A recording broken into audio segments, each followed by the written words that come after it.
To the BMW Sim M2 CS Racing Cup Season 2. I am Lee Dearman-Smith, and joining me is Cameron Roger once again for this, well, I would say second round, but it's technically the second track, which, as you can see quite clearly, is Spa. And Cameron, this is looking to be good. We had some absolutely brilliant racing previously, and we're expecting, obviously, the Varga boys to step up once again like they did last week. Yeah, it's going to be a very, very interesting race. Spa-Francorchamps, one of the best that there is in the world, especially on the calendar this season. There's only a 20-minute race, so they haven't got too long. And as we saw last race, it did get a little bit frantic between the Varga boys and Erhan Yuyovski, who, interestingly, is not here today. But as you mentioned, it's not a championship as such. It is obviously various races that you're trying to get the prize money, but also get your ticket to the BMW Sim Live at the end of the year. Yeah, as we say, it's not a championship. Points won't accrue. They will carry on through. It is simply a case of win it, right there, hit it, win it, get your prize money. Obviously, as you talked about, you get 500 euros for first place as well. Let's not forget about that. So good, decent prizes in there. In terms of drivers, obviously, you know, in terms of qualification, it is open as it goes. The qualification for this was the 11th to the 13th of March. If you want to get involved with the next one, 25th to 27th of March is the qualifying for Silverstone. That's when you want to get in there. If you're unsure what I'm talking about, get yourselves on the Studio 397 forums, and then you might be able to qualify for the Silverstone Grand Prix. That'll be round 3, of course. Qualification for that, as I say, starts in 3 days' time. But for now, we're talking about Spa-Francorchamps. Of course, it is Marcel Cinčić, the winner of Imola, who actually went on to put a good performance in the GT Championship actually last week as well. So obviously, really great week for him. We'll see whether he can continue his dominance, maybe here at Spa, maybe one of his teammates from Varga Sim Racing. Of course, we know that Schmidl and Erhan Yuyovski, as you mentioned, did have a pretty controversial connection previously, and there is Schmidl on your screens. As you say, no Yuyovski this time around, obviously focusing on the Radical for the GT Pro race, which will be happening in 40 minutes time. That will continue straight after this race. This is the warm-up race for the GT Pro Series, Cameron, and yeah, we're expecting Schmidl to put in a decent time here. Yeah, it's very difficult to do both races as they are back-to-back. It's pretty much just the end of this race goes straight into qualifying for GT Pro, as you'll see later on this evening. So it is very important to make sure you're performing at both levels. And it seems that not just him, a couple of other drivers as well, with Alen Terzic as well, I believe, choosing just to do the GT Pro on this occasion. But yeah, Schmidl here, he was very close actually to having a good performance last race, but then obviously had that contact with Yuyovski, meant he got that drive-through penalty, put him out of contention because he actually did get into the race lead before he had to serve his drive-through penalty. So I wouldn't be surprised if he was one of the ones to look out for.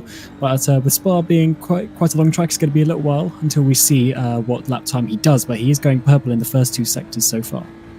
Speaking of controversy, let's talk about his teammate Yuri Toman, who came first in the main race of the GT Challenge, but somewhat controversially taking that position. So we'll see how he does. Obviously, put in, I think it was 3rd place. I want to feel in last series. I believe he was in the BMW. Was he 2nd or 3rd? He was 3rd, wasn't he?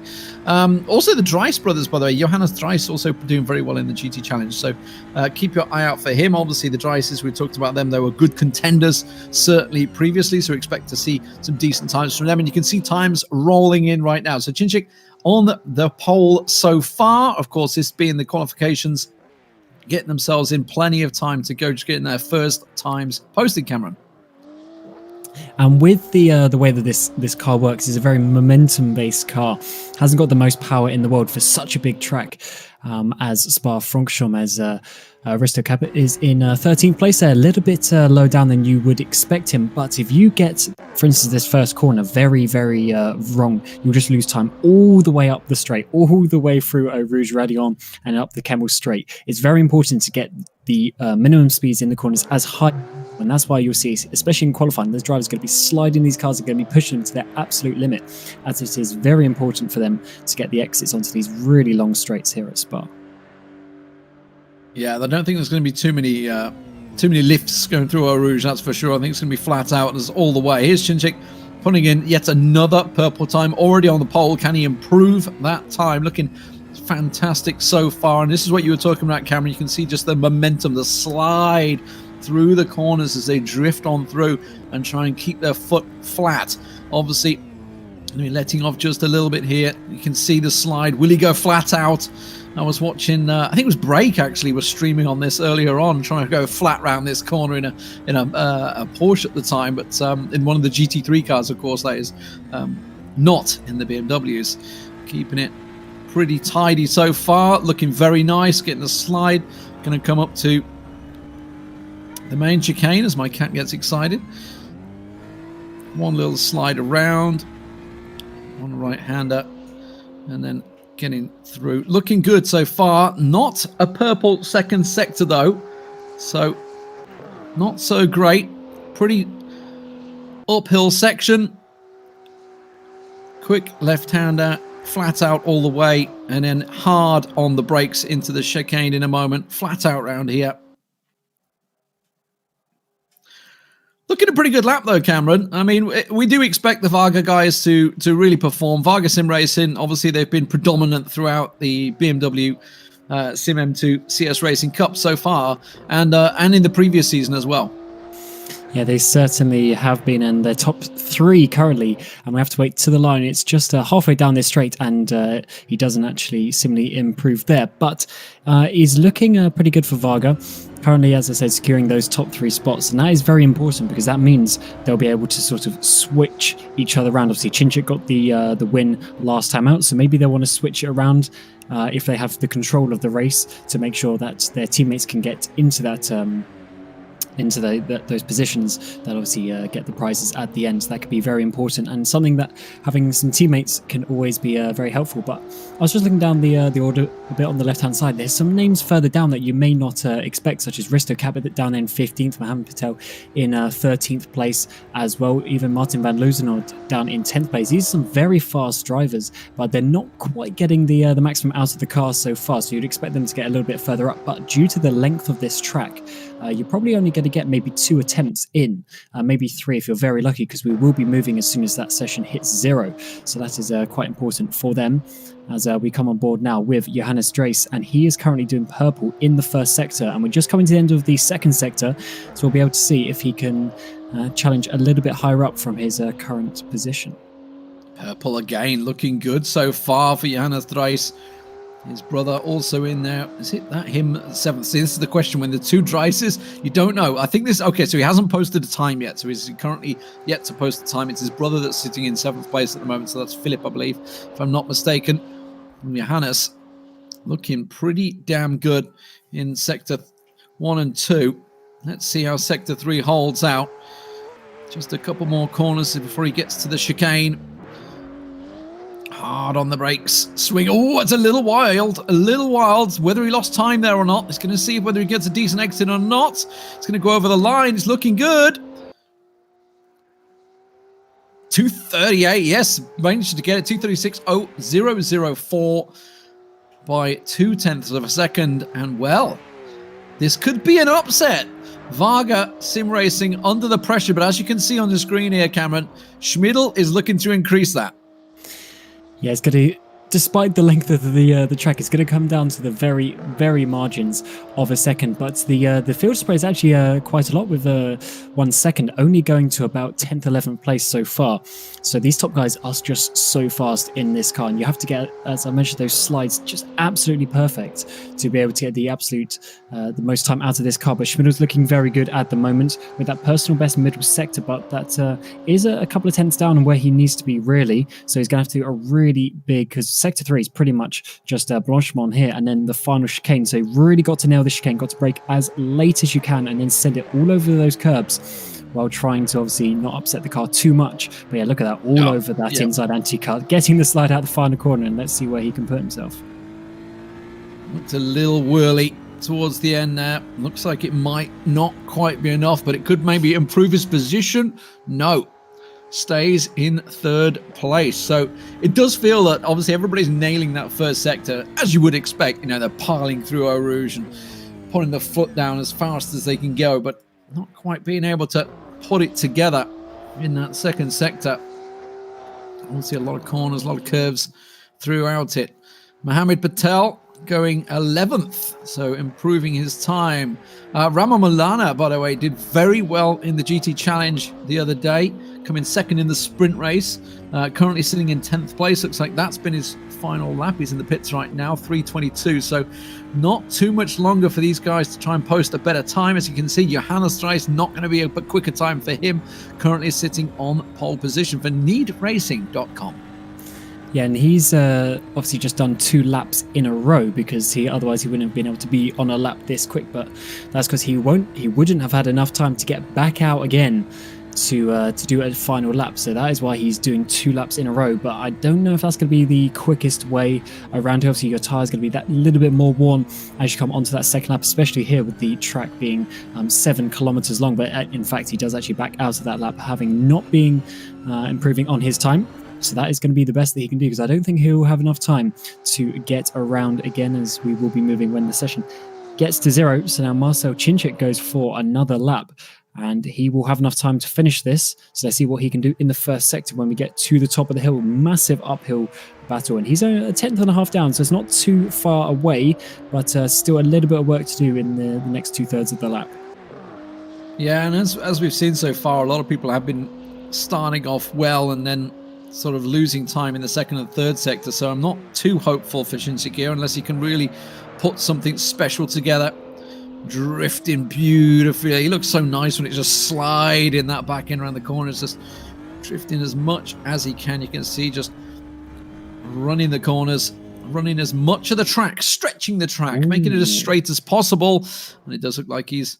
Oh, hello. Schmidl is looking good, actually. Wait a minute, we were just watching... Oh, it was Cinchik we were watching. It's Schmidl that's gone purple in the first, but oh, it's a bad drop-off in the second. 0.4, that's really dropped off.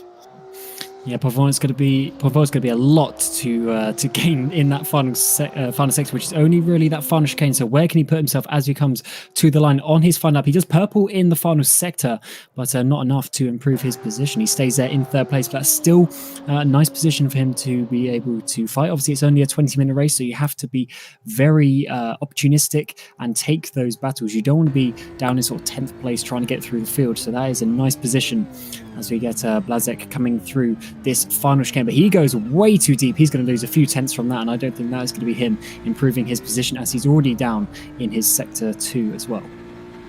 Looks like Baldy just improved his time up into 12th for him. Patel also 11th now, going down there.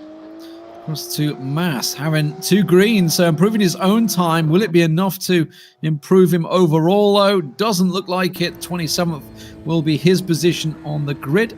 20th, sorry, it looks like for him. 23rd overall, actually, to the line. He slid down because somebody else just went over the line. Looking at Junior Fea at the moment. Green in the second sector. See if he's got enough to try and push through. It is a, well, it's normally a 30-strong grid. It is, looks like it's only going to be 28 today, unless somebody hasn't posted times. So I guess 2 didn't turn up. And he is only going to end up in 26th, so not the greatest for him. It looks like a lot of drivers back in the pit lane, so not too many to come through, as we have got to 0 seconds and the session's moving. So that means that was your grid all sorted. And once again, it looks like Varga are going to be the boys to challenge at the front, and obviously going to be the ones fighting for that prize. 500 euros for the winner, 250 for second place, and 100 for third place. But also, importantly, with the winner getting the ticket to the BMW Sim Live.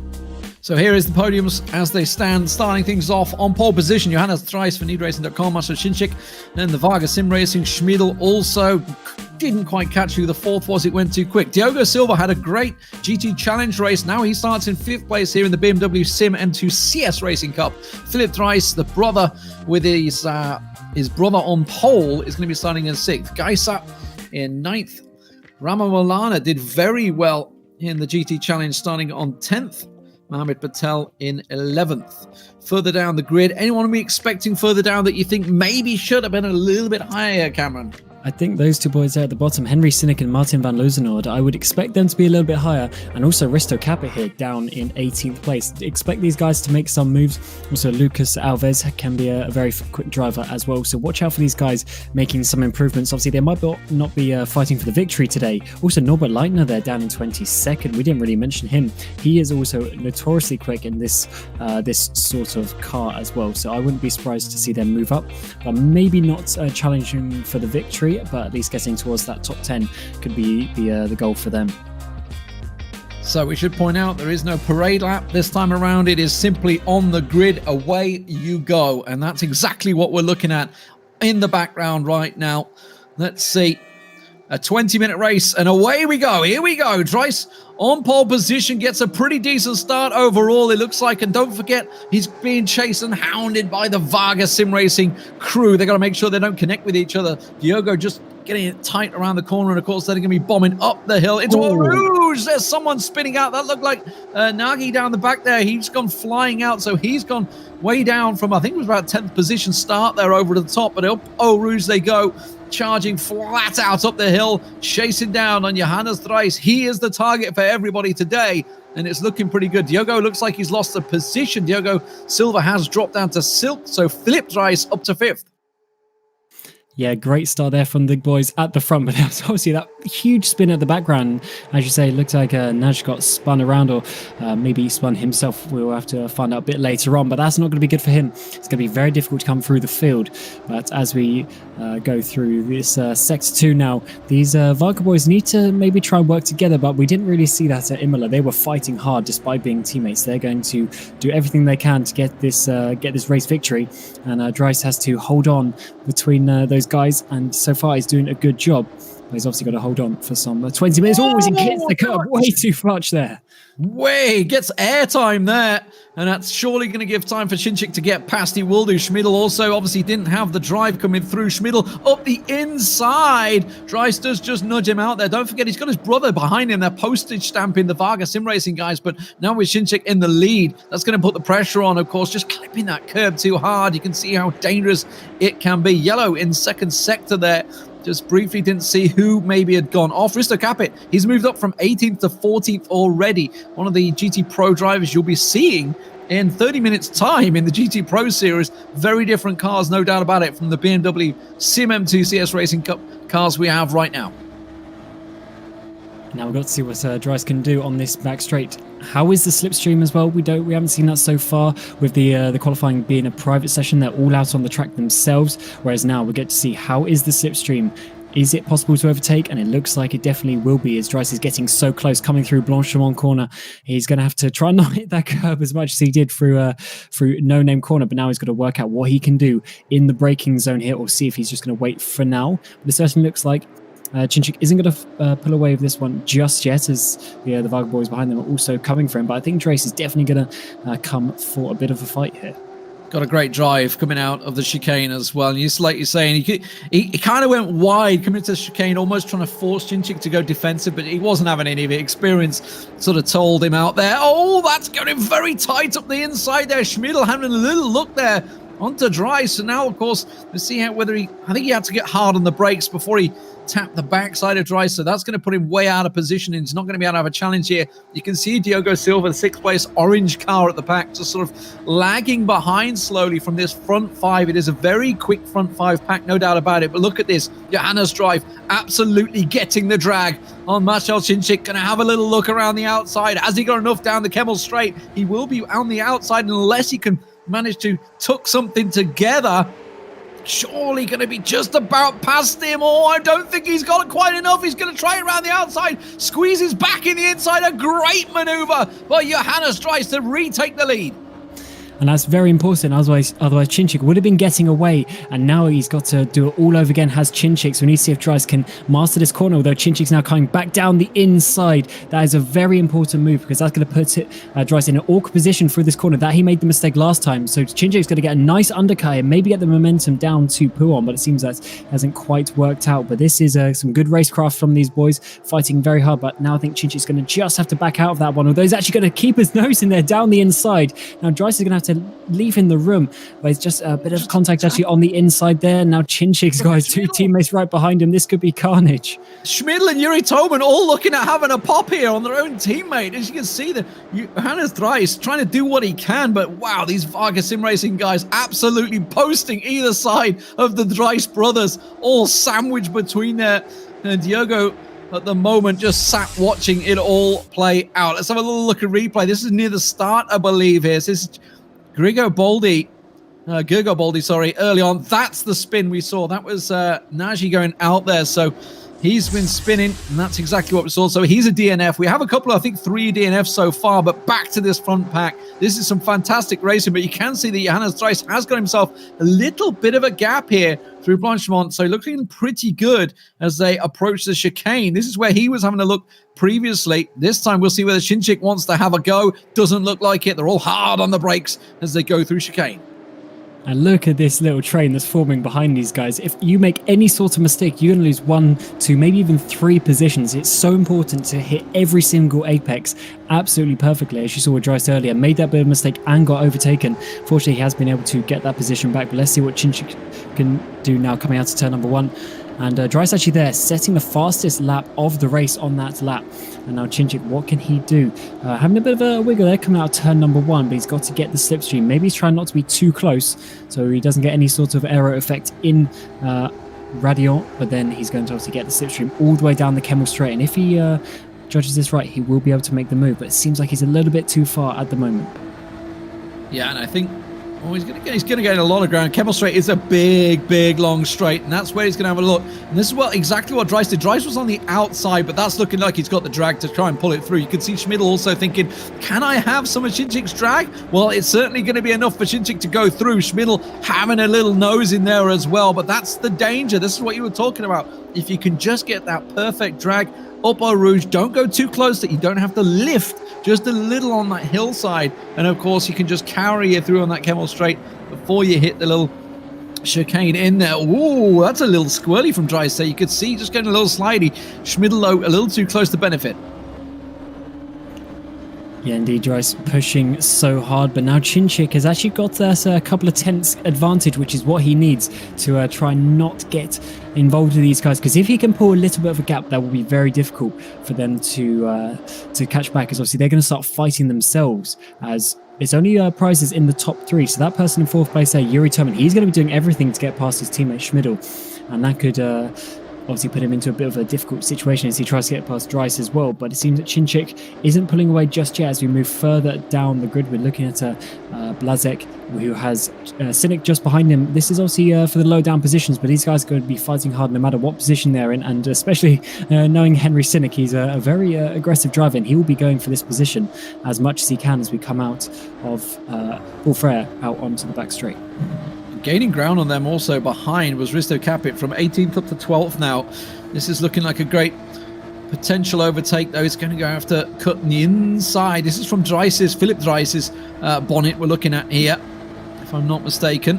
So watching, you can see his brother ducking and diving in between, getting a little hard on the brakes, a little tight. You can see how close these guys are. Schmidl going a little sideways almost there from Yuri Toman coming up behind him, but it does look like not going to be able to gain any ground. Diogo Silva still keeping an eye on this, all from 6th place. There is yellow in sector 3, so something just happened maybe behind them there. Didn't see exactly what it was, but we will keep our eyes on that. At the moment, we're watching this front 5 battle. Well, I guess you could say front 6. We'll throw Diogo Silva in there. He is keeping them all consistent behind, but it does look like Chinchik since taking it. Now, you were talking about this before.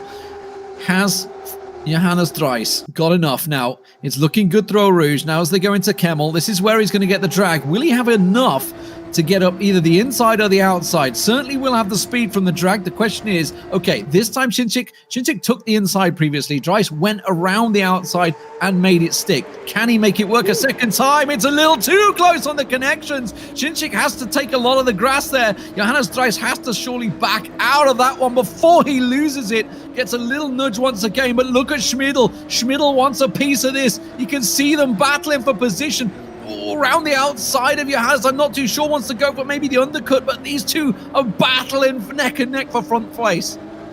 This is getting very leery. We're only halfway through this race, and what could be quite important actually is who is leading at the start of the final lap, because you could obviously then get overtaken up into Les Combes. So that could be a very important one to work out your track position. Although it seems that in this on this time round, Cinčić was able to defend, which is quite important to know that it is possible. But that got very close between these two, and I hope we don't see a repeat of Jankowski and Schmidl last time, as they're still going now through sector 2. Cinčić going a little bit offline there, but Dries can't quite find an opportunity to get his nose up the inside.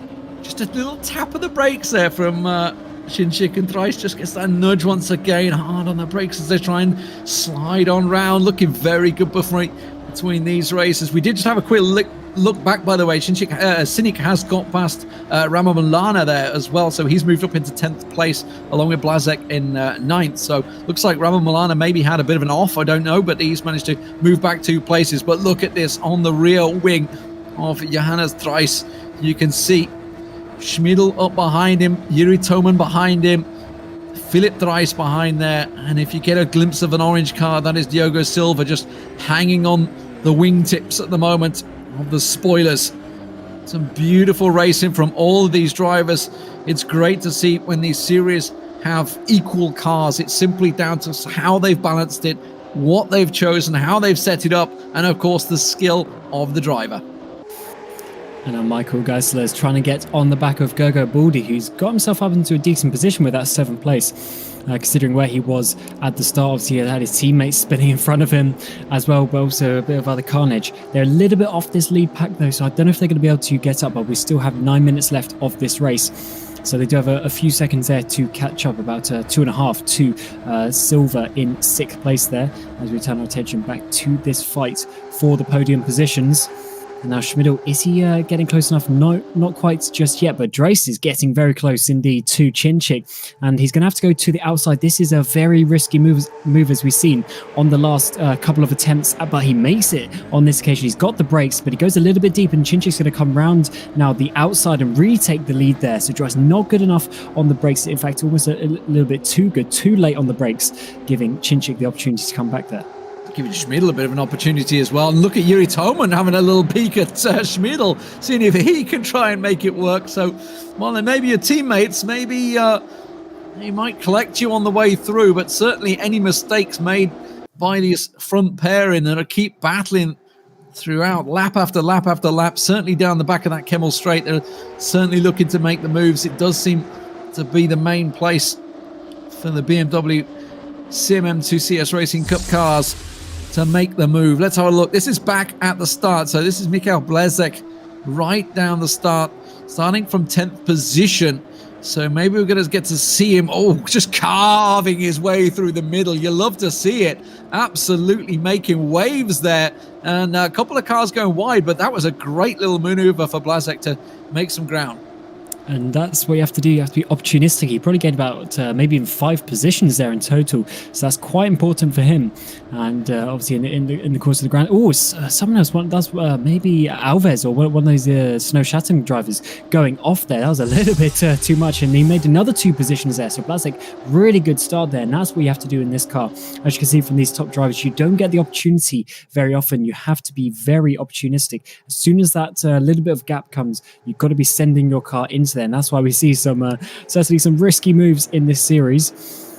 And now as we come to 7 minutes left in this race, Dries is he's there, but is he going to be there enough to make an overtake up into Les Combes again?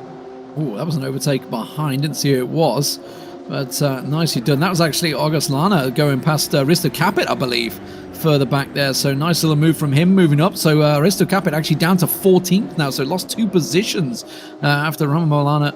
And actually Van Luzenoord's actually snuck up there. He was definitely not up there earlier on, so he's made some ground. So don't know quite what's happened in the mid-pack, but back to the front pack, you can see the racing as they bomb through Eau Rouge once again. Up down to the Kemmel Straight, and this is where we've been seeing a lot of overtakes. This time Yuri Toman actually having a look alongside Schmidl to see whether he can get around there. He's going to go outside, and he's going to be picking up the drag from Dries here as well, so that's going to help him out. You can see, looks like it's going to be working out for Yuri Toman there, but he will be on the outside as they come into the corner. We'll see whether he's able to work the brakes there. Oh, teammates neck and neck. You love to see them racing one another. Little small connection, and look at Philip Dries behind. He's looking to get his nose in. See whether he can sneak on past. Does have to back out. Looks like he's going to have a settle down in the end. But, oh, some tight racing there. And Yuri Toman in the end having to back out.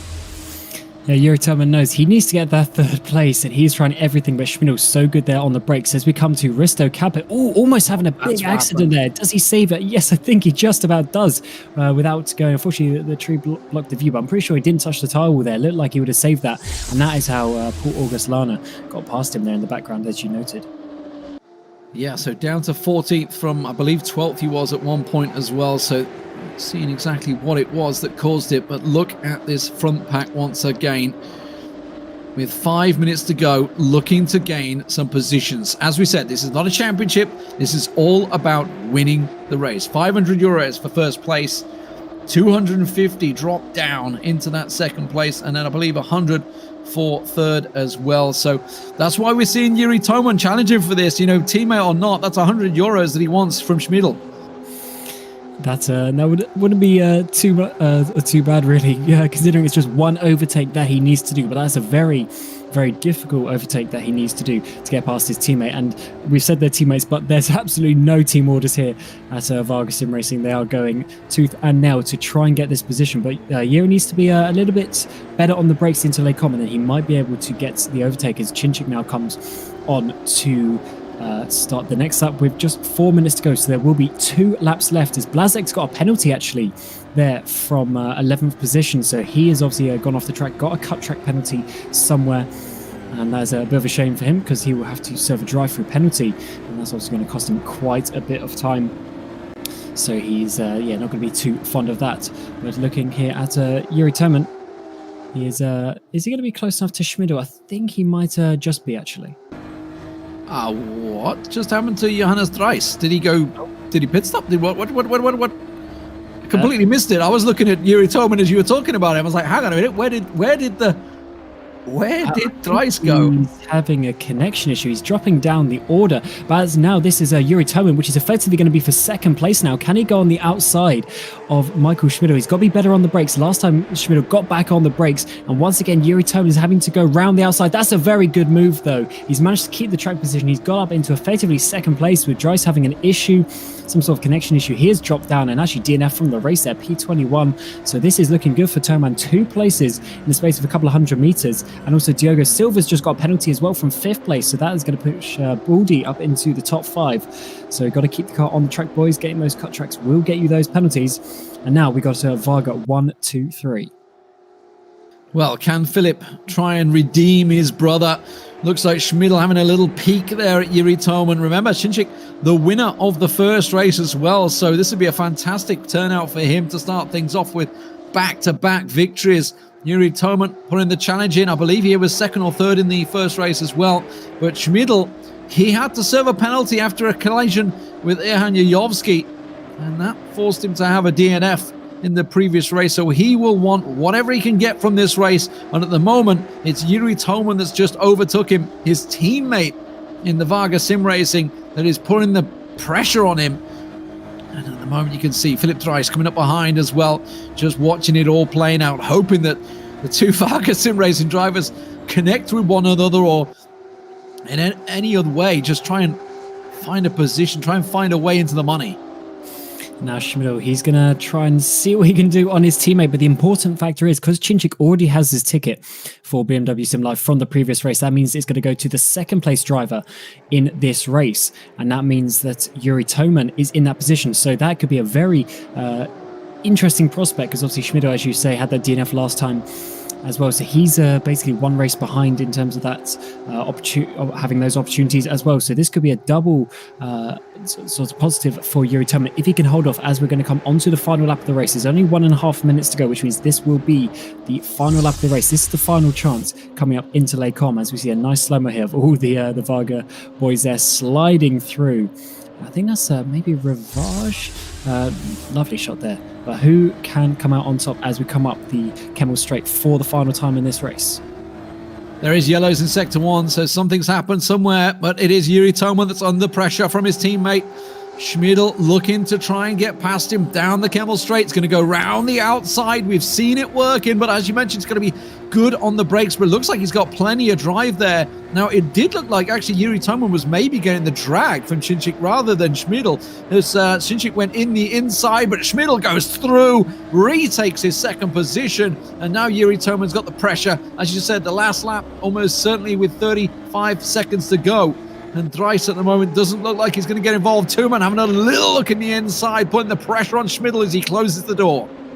And that's why sometimes you actually don't want to be in the lead of a battle on the final lap. You want to be in that second place. Schmidl judged that to perfection, but now he needs to hold on for the final couple of sectors. But obviously this is the tricky part of the track. This is where Toman needs to stay close as he gets through the final couple of corners coming onto the back straight after Blanchard. And that's going to be his final opportunity, or the final real opportunity.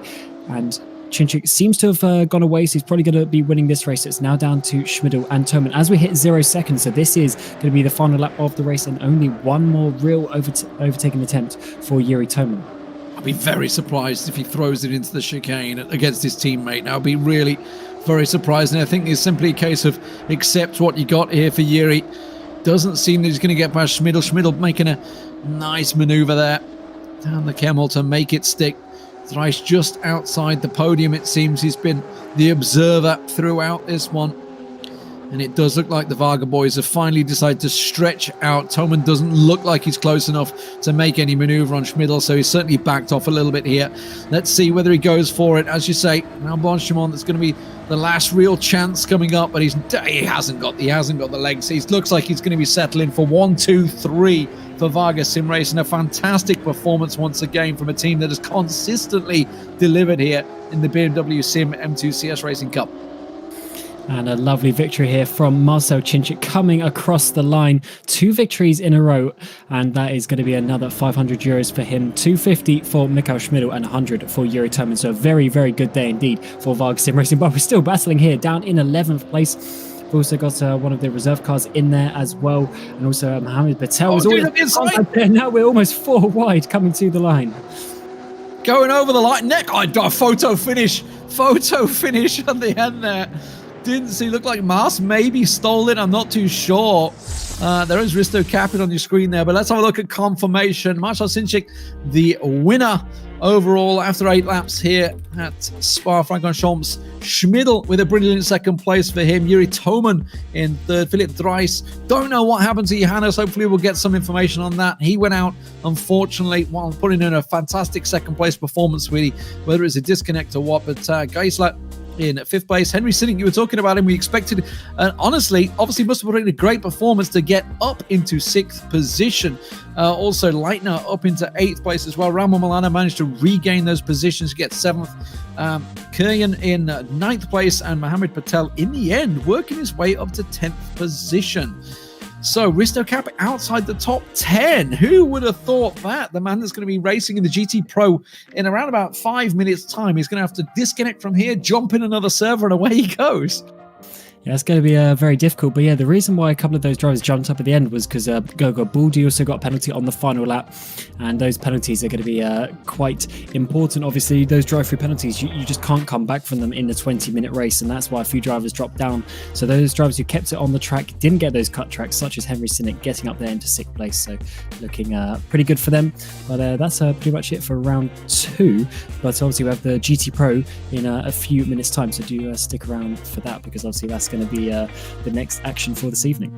Yeah, and as I said at the start of the show, if you're unsure, in 3 days' time, qualification for Silverstone for the BMW Sim M2 CS Racing Cup will begin. If you want to be part of it, well, maybe you're going to have to get in there. You're going to have to put in some cracking times, no doubt about it. But as you said, we are moving on. This is the warm-up race, and of course, next up will be the GT Pro Series. And, well, some fantastic changes for that. It will continue to be on Spa. As I mentioned, round 3, that is going to be on the 5th of April, 2 weeks' time on the Monday, which will be once again in turn the warm-up for the GT Pro Series. That will be brought to you by Lewis McLeod, Rene Butler and Ada Millwald, all sat ready and waiting in the wings, Cameron. But what a fantastic race. Another fantastic win from Marcel Chinchik. Yeah, this car does produce some quite hectic racing, but fortunately it was a lot cleaner this time, and can't wait to see what they can do in Silverstone. But Marcel Chinchik, can anyone stop him, or is he going to maybe even get a clean sweep this season? We'll have to find out. Well, we'll see. I mean, that's going to be a tough push to see whether he could do the whole thing. That would be impressive. But back-to-back victories, nonetheless, is pretty damn good. He himself will be taking part. If you want to see more of Marcel Chinchik, he'll be taking part in the GT Challenge, which will be next week, also on Spa as well. But as you see, Silverstone is the next stop for us in the BMW Sim M2 CS Racing Cup. But the next stop for you guys on this stream, you do not need to go anywhere. Just stay where you are in your seat, starting in 2 minutes, will be the GT Pro Season 3. See you there.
The BMW M2 Cup just finished, but it's not done for tonight. We got more action coming your way with the rFactor 2 GT Pro Series powered by Traction. A lot of action of racing coming with another one actually on the beautiful circuit of Spa-Francorchamps. My name is Randy Butler, and alongside me is Lewis McLaren. We also got Aidan Millward, obviously, in the pits already for you guys, making sure that we catch all the action, all the infos, and all the drama from our Prime GT Pro Series. Lewis, are you ready for even more overtaking and long straights this time?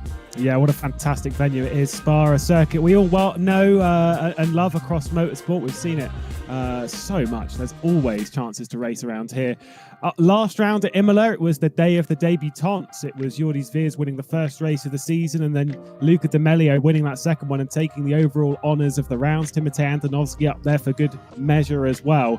How that's going to play out here at Spa, though, I think we've got a very, very different answer to that question. Probably Aidan has all his predictions ready, but we will get him involved later to get all that information there. Today, in terms of format, obviously nothing changes, right? This is season 3, so we're still in those 2 race settings. Means we got a sprint race for 50 minutes, and we got a main race with 45 minutes. Top 10 reverse, not top 15, what I said last time. I don't even know why I said that.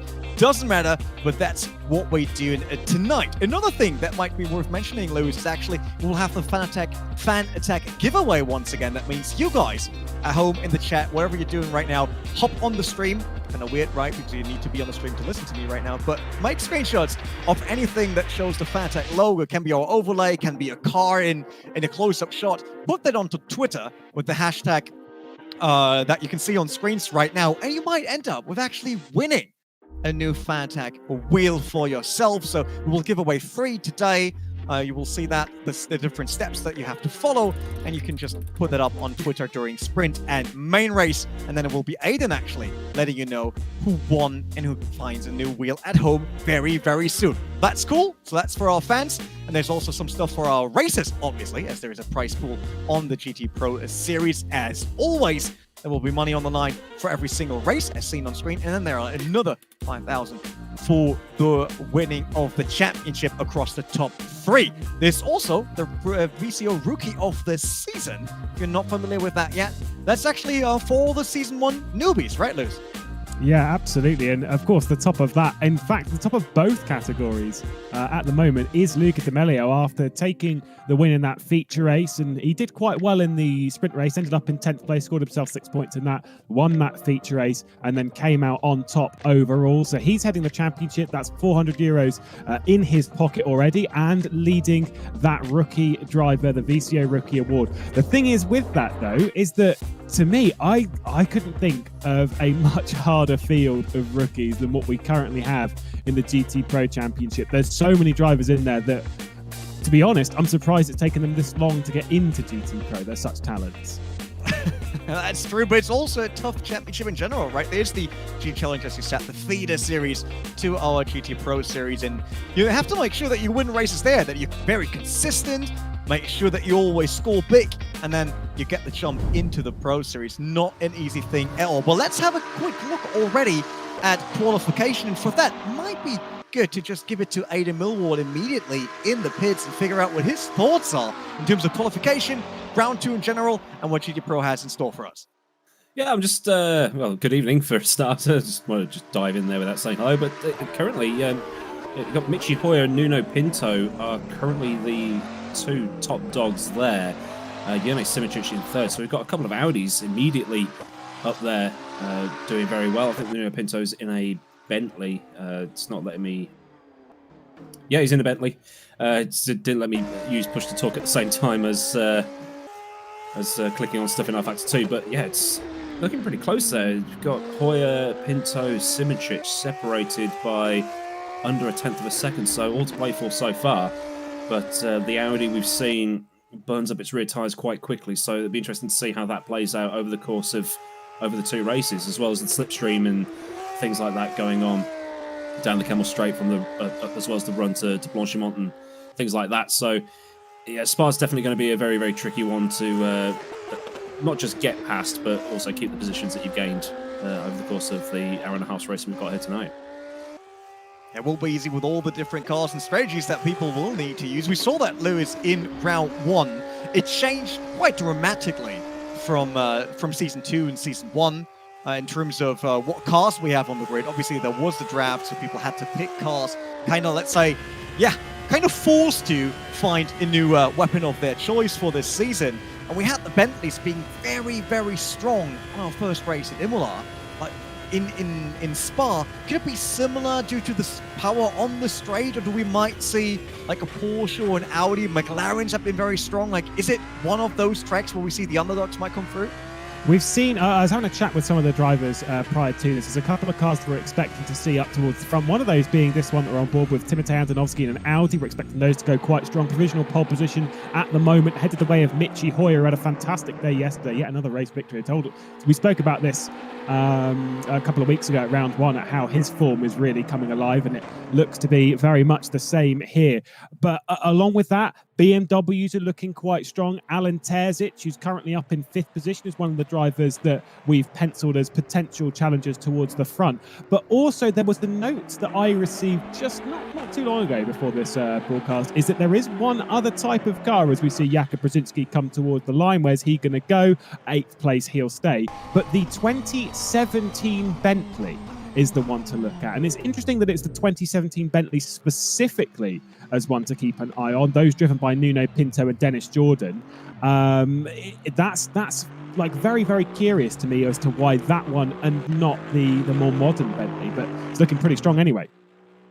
It definitely does, but it seems like what isn't looking strong are the Porsches, because we saw Payo Paf and Yuri Castor both being up in the 20s, not inside the top 20 right now. So that one worked well. Jonas Raivio scores 14th. He might be happy about that. He said it's one of his favorite tracks. Put that already out there on social media, saying it's his favorite track and his favorite GT3. So let's see what he can do today. 14th might be a good start, although Luca D'Amelio, our current championship leader, is currently up to 14th instead. Yeah, D'Amelio was top in practice prior to this as well, so he'll be very disappointed with that, with it being such a tight field. 1.2 seconds separates the top 28. Erhan Yovski at the back of the field after, we'll get into the BOP changes, but we would have expected that Erhan Yovski was going to be a bit stronger here at Spa, and to be honest, for my money, and this is going to sound very, very harsh, doesn't necessarily have an excuse at the moment to not be doing a little bit better here. Hani Al-Sabti, his teammate, yes, 10 kilos lighter, is in the same car, but up in 11th position as we watch Alan Terzic. Look at that middle sector. He is going very, very fast here. Is Terzic going even faster than Michi Hoyer? It's a great middle sector, going a few tenths clearer than the German. And as he comes towards that final sector, it's looking good for the BMW man. Remember, last season, it was a BMW that had pole position and both race wins. That was in the hands of Kevin Siggy in the final round of last season. Yeah, it seems to be a track that fairly suits the car from Germany, and with the BS competition, Livriad absolutely loves it. Let's see how it comes across the line here. That might be enough to go up the ranks or not. Crosses, but nope, doesn't really help. Still stays in 5th, although that's a good position. I mean, you got Brzezinski, another BMW right next to him there, and with a Bentley and Audi in front. And we know the Audis, they kind of love to eat through the rear tires. That might not be that important for the two BMWs in sprint, but in main race, that could be the deciding factor. Yeah, I was speaking this with a couple of drivers as we see D'Amelio across the line, gets himself up into the top 5. That'll be a bit better for the 650 SHME car of Luca D'Amelio. Ibrahim Khan purple in that first sector, going very, very well up through Eau Rouge and over Radion, which is going to be really, really tricky. Not in the feature race. You're right when it comes to like tyre grip and stuff, is that will become trickier in that feature race, the one after the sprint race. When we get into that 45-minute race, is that Eau Rouge it becomes not flat. It becomes quite tricky towards the end of that race with the grip dissipating. So we may see a few mistakes, a bit of a slip and a slide as we ride on board with Ibrahim Khan going down through Pouhon. I've heard that the entrance to that is pretty tricky when it comes to the rear end, but on the exit, the front just has no bite. And you really need that. Like, you want the front end to turn in properly and re-grab the inside of that turn. We see Ibrahim Khan, he was coming through those flowing corners very well, actually, in the Ferrari with 19th. He will not be happy so far. We know that the Sancho team has a lot of potential also in this championship to be one of the front runners. But I have to say, sometimes if looking at the grid, kind of everyone has the potential to be up front because they're all so good. It's such a strong grid. I cannot tell you how strong it is. Like it's impossible to put it into words. The difficulty of getting any sort of decent result. People on, in rFactor 2, they understand how good Jone Simoncic is as Khan crosses the line in 19th position, goes up to 17th. That's a decent run from him. Slightly worse than it was at Imola. That'll be his session done. Yeah, we know how good Jone Simoncic is in rFactor 2, don't we? We all talk about how good he is elsewhere, how dominant, how many championships he's won, how many of this, what race wins. Doesn't have a race win in GT Pro, and he has been in this since the start. That is a lot of races and no race victory. It's 26 in total. That is one of the most surprising facts that I found out when I joined GT Pro at the start of this season. Surely that's got to come to an end this season. I would assume so. I mean, he definitely knows how to do it. It's just so far, he was always kind of unlucky. It's similar to how Yuri Kastov in Season 2 was doing really well. We saw him so often fight among his own teammates for a win, and it kind of always went wrong. He never got the trophy. He never crossed the line first, right? So similar with Haniel Sabti, so let's see if you might be able to turn that around in Season 3, although I can tell you, we got a few slides or throughout the race where we got stats and numbers about a few of our drivers here, and you won't be surprised because some of them, I thought they had way more race wins than they had so far, and just shows how crazy this grid is and how much it is about consistency and making sure that you might not be the race winner, but you need to consistently score high. Yeah, Al Sabti's the second highest amount of race wins at 4. Never a pole position though. This man, surprisingly to most, doesn't have a pole position or a race win. What's he going to do towards the line? In 24th position, goes up to 10th, saying that Yuri Kastov was suggesting that the Porsche might be okay in qualifying and it's going to struggle in the race. If 10th is as good as it gets, I am not looking forward to seeing the race from him. That's true, but 10th is not a bad position to be in, especially with us rotating the top 10 after the race. So if we can hold on to that for like 50 minutes, and hold on to 10th position, that will be good for Yuri Kastov, because starting up front really helps. And let's be real, he knows how to defend his position. So if that Porsche is up front, there's a good chance, we saw it in Imola with Player Path, to really make sure that you're not overtaken too quick and you won't lose that many positions in the main race. It's going to be hard to overtake. We normally think that Spa's quite an easy one to overtake. The slipstream's not too strong here in GT Pro. Just saw, by the way, right in the dying moments of that qualifying session, that Jone Simoncic actually got up onto the front row. So we're looking at an all-burst esports front row here at Spa. A bit of an important note with that one, because with Jone Simoncic, he got into trouble last time out. He was one of 2 drivers that picked up a 30-second time penalty. That was courtesy of contact between himself and Arne Schoenfleet down at Tosa on lap 1 of the feature race. Peo Pev being the other driver who got involved in an incident between himself and Jordi Sveers coming down into Tamburello. So a couple of drivers getting a bit of a slap on the wrist, but that's a very impressive lap time from him late in the session. Certainly is, and I just saw the information that Häkkinen unfortunately won't join at least the sprint race because he's got wheel problems currently. So technical issues for Turkka Häkkinen. Very unfortunate, because let's be real, that's the worst thing that can happen to you, right? You're preparing, you put all the effort in, and then you don't even make it onto the starting grid. That's worse than being taken out into G1. Yeah, Petr Beliak, remember from last season, he was having some issues with his wheel, and that was not just here, that was in quite a lot of places in sim racing where he'd have such good pace. He's a very quick driver this season, driving for Williams Esports, a team that he moved to fairly recently, just a few months ago. He's been quite strong, and we know his pace, but yes, occasionally his wheel would just be like, no, I'm just gonna disconnect now. So it's heartbreaking, and hopefully Turkka Häkkinen can get him, because we know he's got really good pace as well. Yeah, he showed a great show actually in the relegation. I really like to see him in race, so it would be great to have him here for GT Pro Season 3. And Spa is normally a very good track for racing. Let's be real with the GT3 cars. So I'm looking forward to what will happen in sprint, and then even more in the main race. You might saw that on your screen actually popping up the Fatec Fan Attack, so make sure that you take part there, win yourself a Fatec wheel. And I'm not quite sure with the change that we have currently and who's up front, right? We know that Erhan Yujovski currently all the way down in the standings with the radical that he has chosen for this season. I wonder, like, are they currently just looking at the car getting a bit stronger? Because even with the reticle, I can't see Jarowski not running a top 10 finish normally. And I really want to see if there's a certain point in this championship where the reticle all of a sudden be P1 and P2. It's kind of one of those things that coming into the season, you know, they took the radical, did Erhan Jarowski and Hani Al-Sabti.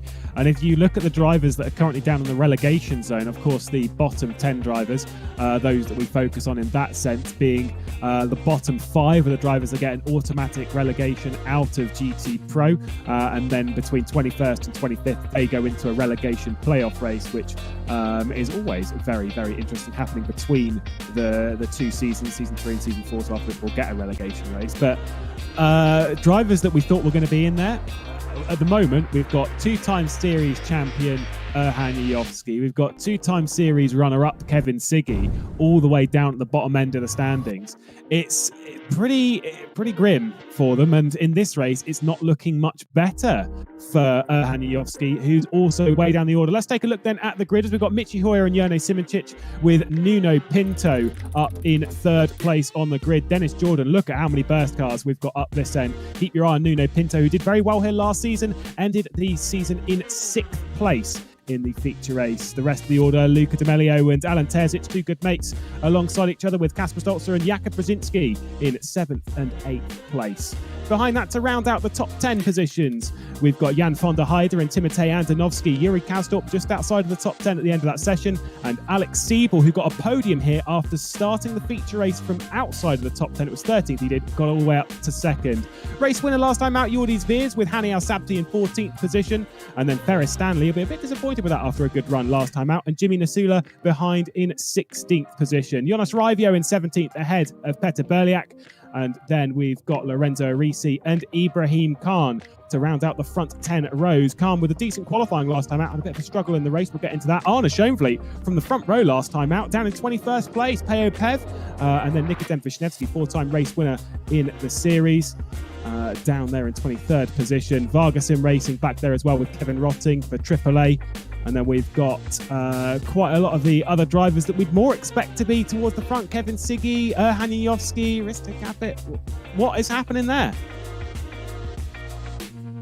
Good question. Definitely not what they were looking for. And I mean, we had the discussion at one point if they're kind of sandbagging on that reticle, but you never know, right? So we joked about this a little bit beforehand, in the sense that, well, what if they're sandbagging in that radical to try and get a little bit more weight taken off? But obviously what will happen is, because the BOP happens between each round, is that they can just take that 40 kilos. If they were to add, if they were to take off another 40 kilos or whatever, and so there's 80 kilos taken off, and then they dominate the next round, Jimmy Allison will come along and he'll just be like, I'm just going to put all that 80 kilos back on. So it doesn't work. Definitely not. I mean, that's also not how the system is supposed to be, but we will see if they're doing way better in the race while they're actually doing their formation lap for now, leading with 2 Audis. I think we never had that, because Michi Hoyer was winning GT Challenge Season 1 on an Audi R8, and we had 2 or 3 of them in Season 1, but I never saw them really leading an entire grid. No, it is quite impressive as well to see Burst Esports taking the place that we'd normally hand to R8G. They've moved to the front this season, whilst R8G's troubles with car selection dropped them further back. Risto Capit, of course, a reminder that he did the BMW M2 CS Racing Cup prior to this and only joined just at the end of practice. We saw Erhan Jarowski and Alan Terzic trying that last round with a couple of others. This time, though, it's only Risto who's trying that, and everyone else fancying a focus on this. I don't think Jarowski is going to be impressed with his position at all. He has got a long day ahead of him. Needs to make progress in this to better his starting position in the feature race. But if someone can do it, then it's earned for sure, especially since this racecraft is absolutely amazing in terms of trying to get a move done, setting up the car correctly for that, and finding weaknesses in the driver in front of you. I think that's one of his biggest strengths, even if we're not seeing him doing that often, because normally he starts on pole. Absolutely. Well, we'll see what happens in this race. It's Michi Hoyer, a fantastic pole position from the number 14 Burst Esports, ahead of Jerne Simicic's much more experienced teammate Dennis Jordan and Nuno Pinto alongside behind as we head underway for the second round of the season in the GT Pro Series powered by Traction. And running into turn one, Simicic will be leading with Hoyer in behind, or Hoyer rather ahead. Nuno Pinto getting very much in the mix as well, and Alan Terzic, fifth position, defending from Luca D'Amelio as we run down the hill towards Eau Rouge for the first time. Hoyer out front.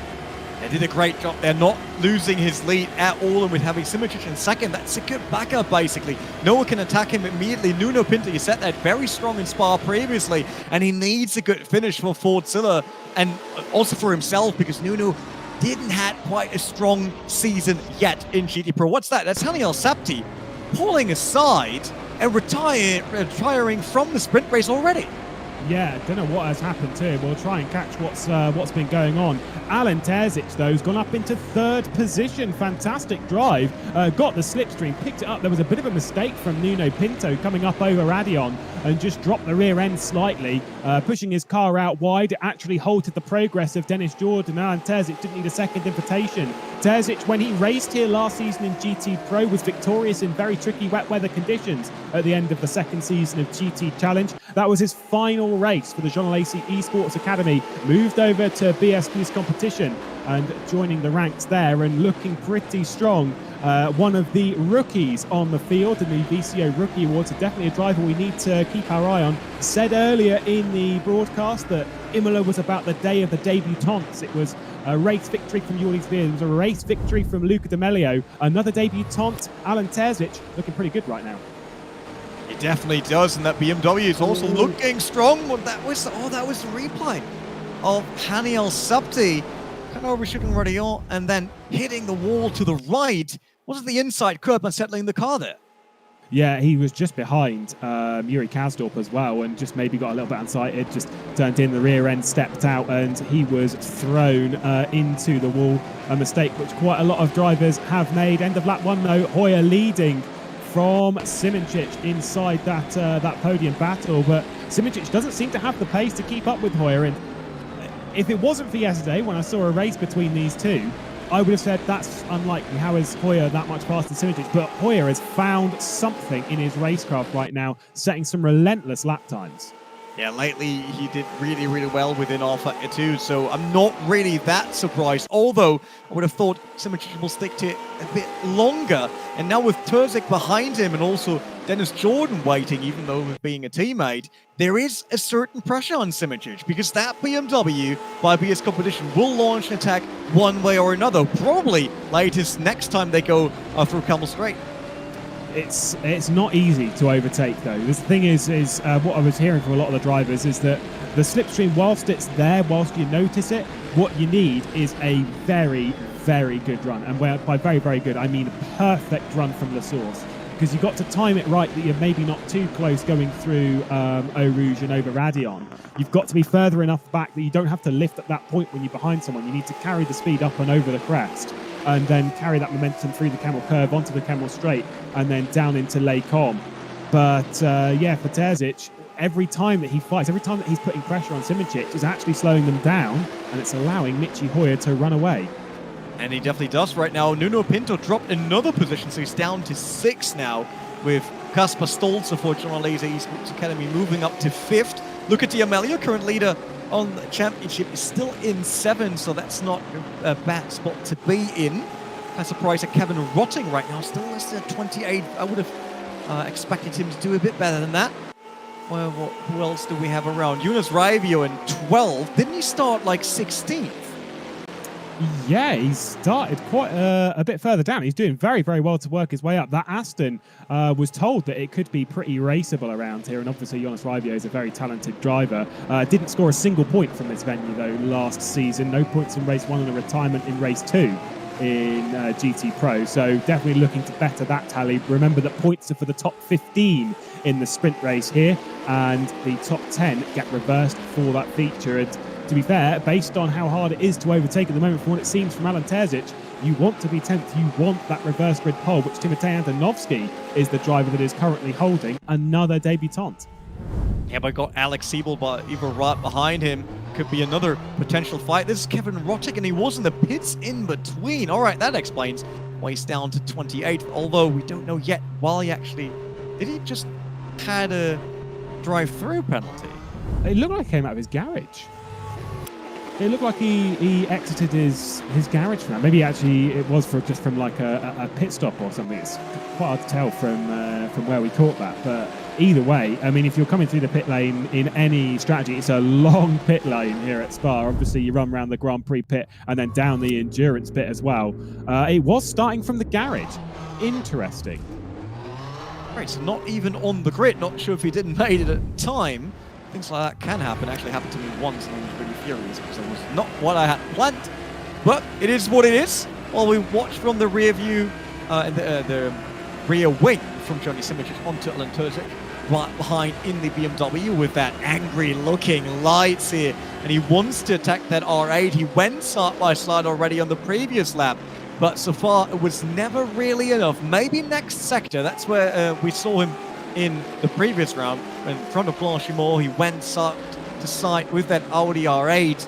But it's really hard, especially since the Audi seems to be a bit more flat when going through Blanchimont. Yeah, we'll keep our eye and see if he can make a move into the final chicane. Here's Alan Terzic. He can't do too much. He's got a fair gap to Dennis Jordan behind. It's looking like a fairly dominant drive from Michi Hoyer at present over his teammate Jone Simic.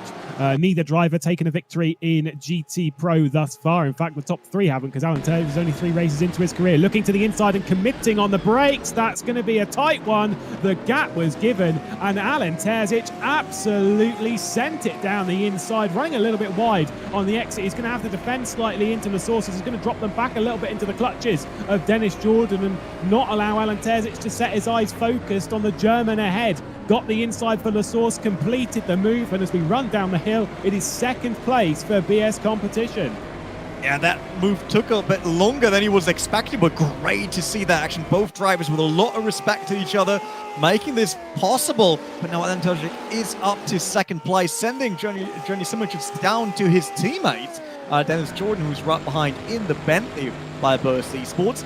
Kasper Stolze is a bit further down already, although I kind of have the feeling he is closing that gap after overtaking Nuno Pinto. DJ was looking to the inside of Jone Simic quite aggressively there. Wasn't too much to do on the inside there, and there was no room through.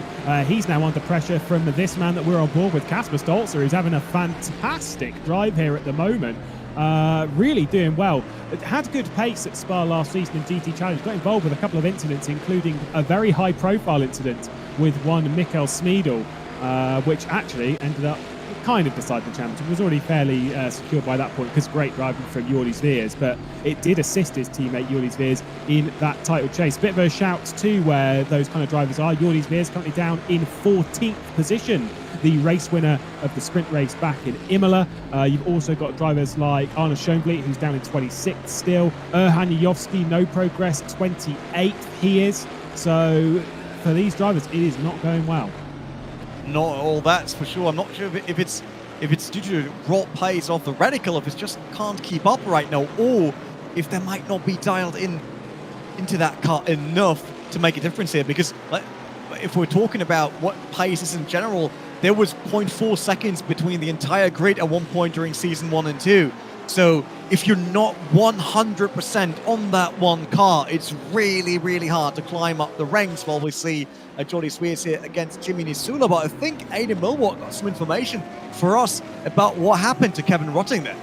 Yeah, earlier I thought, hang on, someone's been disqualified. I don't know what it was, but Jimmy's reliably informed me that he was actually disqualified from qualifying because he hadn't turned his headlights on. So in rFactor 2, there'll be a prompt on the bottom left-hand corner of your screen saying headlights are now required. He didn't turn them on in time and was booted out of qualifying for that reason. As we saw, he was coming out of his garage, and because it's the full endurance pit lane, it's a huge, huge penalty. So if we see drive-throughs in the second race, they're going to get absolutely hammered by any penalties they pick up. That's how fast it can go with your extra qualification. Turn on your lights. It's not good to race in the night or towards darker environment with not having the lights on. Well, we got the stats for Jordi Swears on the screen, by the way. 5 race starts. You can see 1 race win, 1 podium finish. Obviously, that was from race 1 in GT Pro Series, and he's the previous champion on GT Challenge last season. So season 2 seems like he can kind of build on that success immediately in the GT Pro Series. While that was previously very, very tight between him and the Ferrari that we have up front. Yeah, we've got this battle really, really important. This one, Timotej Antonovski holding off from Jonas Raivio and Alex Siebel at the moment. And that is for the legendary 10th place that'll be reversed on to pole position in the next one. Not very long left in this race, 3 minutes and 30 seconds for Antonovski to hold on. But the Aston Martin of Jonas Raivio, who qualified fairly down the order, driving for himself, no longer part of the team, obviously was part of Sancho Simsport in the last couple of seasons, or was actually YMCA in season 1 for the first part of it, then Sancho for last season, now just driving for himself in that 11th position. He's got to keep his eyes on his rear end as well, because Alex Siebel had a podium at this venue last season as well.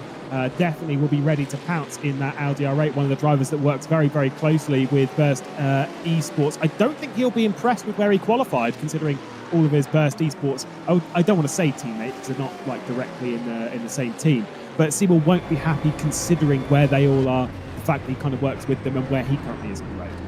Yeah, it definitely shows that there's more pace to grab. And with Jonas Raivio now being in 11th with eyes all on Antonovski, as I said previously, it is his favorite track, favorite car, and we still got 2.5 minutes. That might be enough for him to actually make a move, and we know that he tends to be kind of risky. He's willing to send it, send it, and then let's see what happens, basically. So will be interesting to see if he might risk that here. While we see the Ferrari going a bit wide, not the perfect line out of La Source, and he has to let Jimmy Nisula by in that Corvette. Can't really miss that livery, that's for sure. And hopefully he can stay in the slipstream, just like the Burst cars do here. Yeah, we've got Dennis Jordan, who we're currently on board with, going to try and make a move on Jone Simoncic. Alan Terzic just checked out from this battle. Going around the outside is Dennis Jordan on his teammate. No way through there, but Kasper Stolzer's fancying a send into Malmedy as we run down the hill. The outside for the Bentley, a bit of a snap on the curb as well for good measure. The inside is going to go the way of Kasper Stolzer, who's absolutely sent it in. Great cutback, though, from Dennis Jordan, who might just be clear as they exit. Ravage certainly does so. That was really, really well judged from Dennis Jordan. Nuno Pinto, a bit of a shout out from him. He's had a podium in the rFactor 2 GT Pro Series prior to last round. It was back in the second round ever of GT Pro, finished second to Jorni Tormela in the feature race back in the Nürburgring, and then outside of that kind of struggled, especially last season. He only had really one top 10 finish from my research, and that was in the final race at Spa last season. Coming into season 3, Nuno Pinto is looking incredibly strong in this Bentley after having a great round back in the previous one at Imola. I think he sits third in the championship podium to his name as well for good measure, and looking to carry that form on here as well. That was a beautiful cutback. Look at that. That's perfect. It can't get better than that. What Dennis Jordan put on, we saw it from the perspective of Nuno Pinto. And what you said with Nuno is right. He has a better season, at least for now. We're only in round 2, and maybe he just found his spot, right? He started with Butler Power Motorsport into season 1. Then it was AAA Esports for him right after. Now he's with Fordzilla. Maybe he just found the right team for himself. Maybe he feels more confident right now and can really show his true pace on the track. Well, that was time once again, side by side, isn't it? I just sort of saw a flick between Timotej Antonovski and Jonas Raivio. I think that might have been into the final chicane. They are back the way of Antonovski leading. They've caught to the rear end of Sancho Simsport's Jan van der Heide as well in 9th place, and I don't think he is particularly safe. This is the final lap of the race, though. Michi Hoyer leading by 1.4 seconds from Alan Terzic and Jone Simoncic out front. Michi Hoyer looking for his first victory in his second season of GT Pro. We're focusing further down the order, the battle for 6th place with Nuno Pinto, Luca D'Amelio, our championship leader we ride on board with at the moment, all going to be reversed further up the grid in their current scenario. What is Jonas Raivio going to do behind us? Like, he might be able to make a move on Timotej Antonovski into Les Combes. If we focus back to that, the battle for 10th place. Oh, there's contact, and Jan van der Heide is nearly going to be taken out. Jonas Raivio has skipped Les Combes. There was contact between the two. He's come out ahead of his ex-teammate Jan van der Heide, who's going to let through, but there was contact between Raivio and Timotej Antonovski right in that battle for 10th place. We were talking about him doing risky maneuvers a bit earlier, but it didn't mean that he's skipping an entire chicane, but I guess that was to avoid any contact. I'm sure we get that as a replay to have a real look at the battle between Ardennes and Rivio, especially since this is the last lap. We need to know who's starting on pole, and Jonas Rivio is not safe for now because Ardennes is relatively close. Right behind that is still Alex Siebel, who might be the lucky guy in the end, right? We never know, but let's have a quick look. That is Jonas Rivio on the straight, going to the outside, Ardennes covering up the inside. Very late braking. Oh, and it is Jonas Rivio, I think, kind of trying to get to the apex there and overlooking the front end of Ardennes, because I'm not sure. We would need to see inputs there if Ardennes was actually steering straight or maybe slightly towards Jonas Rivio there. I think Ardennes was steering slightly to the left to sort of open his way up through the corner, but I also think that Jonas Rivio was going for the apex. So in that one, it's kind of 50-50. Ooh, from that angle, I'm still not 100% sure. That'll be looked at either way, because I think coming through the final corner, we do have Michi Hoyer for Burst Esports from pole position. Welcome to the new age of Michi Hoyer's driving, because that is a fantastic display. Hoyer on top takes his first victory in GT Pro from Terzic and Jerne Simoncic. Kasper Stolzer and Dennis Jordan battle it out for 4th and 5th behind, and that fight into the final corner for the top 10 does go the way of Jonas Rivio. Oh, look at all this. That's Arne Schoenfleet as well, with Wojtek Polesny and Kevin Siggy all coming across the line in one go. Bit of a shout out to Kevin Siggy, considering how much weight he's got on board his wagon. Comes off in 24th place. Wojtek Polesny, one of the drivers that comes out in 23rd. Crazy race though, and another stunning display from Michi Hoyer. Yeah, Mitch Hoyer doing a great job. He's won championship already, the GT Challenge. Maybe he can add another one with the GT Pro to it here in Season 3. He's definitely on the right way. But we saw Kevin Siggy there going sideways nearly over the start-finish line. So it seems like there was a huge battle on hand when we jumped in there. But that's just how GT Pro Series is, right? There are fights everywhere. There's action everywhere. And sometimes there are points. Not everywhere, though. Otherwise, it would be kind of boring. Indeed. It's action and thrilling stuff all the way up and down the order. Let's take a look at that order. This top 10 will be reversed for Michi Hoyer. We drop down to 10th place after his victory from Alan Terzic, Jerne Simoncic, Kasper Stolzer and Dennis Jordan. Those drivers we focused on coming across the line. Nuno Pinto and Luca D'Amelio, who were quite close towards the end of that race. And a decent one from Jakub Brzezinski in the BMW Team GB car. That one, I think, has got 10 kilos on board. Jan van der Heide is going to be starting from the front row alongside his old teammate, Jonas Rivio. A bit of drama there for you, for good measure. Timotei Antonovsky was denied that one. He's going to start from 11th place after that contact at Les Combes. And Alex Siebel starting one position higher than where he started in the feature race last season, and that one on the podium. Jordi Zveers won't be happy with 13th place, and Jimmy Nasula Ferris Stanley rounds out 14th and 15th on that. Peter Beliak as well, Lorenzo Risi, Ibrahim Khan, Peo Pev, and speaking of Shara for BPM, they'll be starting the race from 19th and 20th. That's where they finished. No points from them. It's points down to 15th. Behind that, just very quickly through the rest of the order, that Kazdorp, Capit, Wojtek Polesny, Kevin Siggy and Arne Schoenfleet. Then that really, really tight battle coming across the line. Kevin Rotting from the pit lane start ended the race in 26th place. Nikodem Vishnevsky in 27th. But the really important thing I want to note is look at the bottom of your list. Erhan Yovsky, Hani Al-Sabti, the two radicals for RHG, both out of this race. Yeah, it's a very sad start for them in Spa. Let's see if they might be able to pick up on that and turn it into a better result in the main race, but it won't be easy with them starting 28th and 29th, as we obviously start based on the previous race result in a main race. And what we also can do during sprint to main race is to talk about actually our first winners, not just the ones on the tarmac that we saw Michi Hoyer winning, but we also got winners for the steering wheels already with Fanatec, and they're also actually rFactor 2 DLC codes and game codes on the line. It's not just the steering wheel, so we have way more winners than that, and I think that's something for Aidan Millward to get to us, because he got all the information, because he wants to be your fan favorite. I don't think I'll ever be a fan favourite. I'm not cool enough to be a fan favourite, unlike Lewis and Renee. But yep, the winner of the Fanatec V2 Formula Rim. Congratulations to Ross the Boss on Twitter. And the DLC winners are Carlos Silva and Pedro Enrique Delgado e Silva, assuming no relation there. But if you do want to potentially win yourself a pretty pretty cool Formula V2 rim. That's something I look at every time the Fanatec adverts come up, and I'm thinking, got to get me one of those. All you got to do is just screenshot any Fanatec logo. So you can screenshot what's on screen right now, and that will be enough of a ticket into the draw. And then you just got to simply hashtag Fanatec and hashtag GT Pro S3 on Twitter, Instagram, whatever your preferred social media medium of choice is. And hopefully I'll be reading your name out at the end of the 45-minute feature race. I hope you do. I mean, you're definitely not reading out my name, although I would be okay with one of those wheels. Might need to ask Yojovski. He might have a few spares. I think he's got a few spares, hasn't he? Yeah. He's got Macedonia's premier reseller. Yeah, he's probably an official outlet now for Fanatec over there, Macedonia. Who knows? Let's see. Lewis, going into the main race, let's talk a bit more about the cars and kart choice, because now with 45 minutes on the line, there are a few cars that might drop in pace, and one of them could be the R8 that Michi Hoyer and his teammates are driving. Yeah, the R8 was one that we kind of knew was going to be a little bit stronger coming into this race. We saw, I think, when it came to draft day, and the first driver to pick the R8 being Timotei Andonovski, Turka Hakkinen afterwards as well.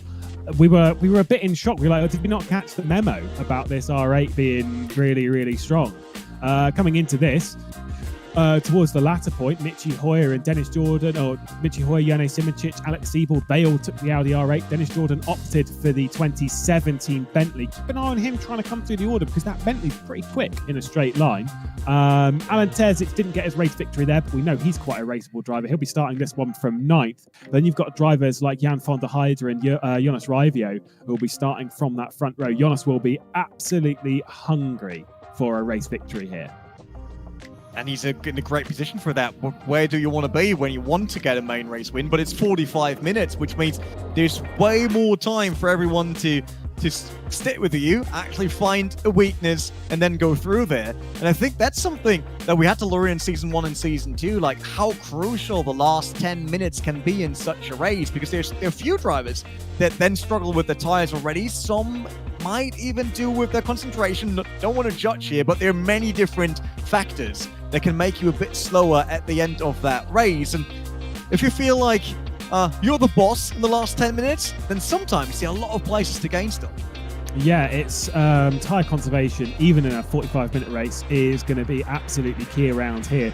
We don't normally speak of Spa being a massively high tyre wear surface. It's quite smooth. It's not too bad. There's some parts where it's a little bit more abrasive than others. But then obviously you've got some fairly high-speed corners. You've got like the likes of Puan and through the Fagnes chicane, and of course Blanchimont Eau Rouge. They're all parts of the circuit which will get harder and harder as the race goes on, as those tyres start to fade away. But they will fade away at different rates. We know that they fade away at different rates courtesy of driving style, but they will also fade away at different rates courtesy of your driving style, how you're throwing the car around, how much weight you've got on the car as well. All these factors will be playing into it. And then of course you've got the pressure of trying to win a race in GT Pro. Bit of a note, by the way, because I love a good stat to throw out there. The longest amount of races won by different drivers is at the moment 4. We've done it twice. It was back in Season 1. Eva did it from the first race in Season 1, 4 different drivers from the bounce. We are currently on 4 different race winners. Kevin Siggy, Jordi Sveers, Luca D'Amelio, and of course, Michi Hoyer in the previous race. I'm getting a vibe that we're going to set a new record today, and that is going to be 5, because it's looking pretty good for them. And definitely very unlikely that we see the same winner again, but everything can happen. Well, we get a replay already. Pretty sure that is one. Although that could be a replay of the intro, so fair play. We use that. The beautiful tower in Spa-Francorchamps is actually a very nice place to go to. Obviously not now, because during lockdown you shouldn't go anywhere. At least in Germany we still got that lockdown. But it's a beautiful circuit, seeing all these elevation changes. And you sometimes overlook them when driving. Like walking a track or standing next to it tells you way more about all the ups and downs it has compared to really sitting in a cockpit. I've said this about Silverstone before, is that I never thought that Maggots Beckers at Chapel had that much undulation. You walk it and you think, no, there is no elevation change in Silverstone. Come on. All things considered, there's more than you would think.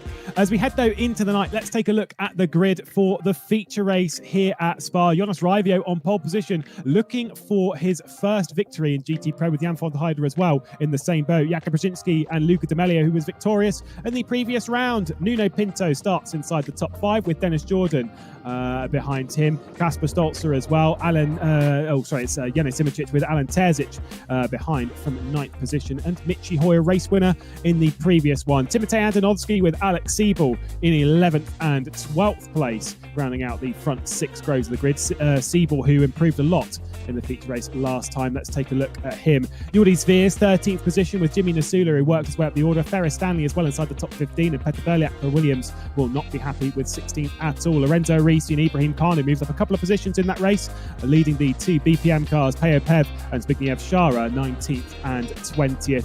Outside of that top 20, things get a little bit interesting. Yuri Kazdal, who was coming into this a little bit more confident, leads Risto Capit, Wojciech Polesny and Kevin Siggy with 40 kilos of ballast in that BMW, starts from 24th.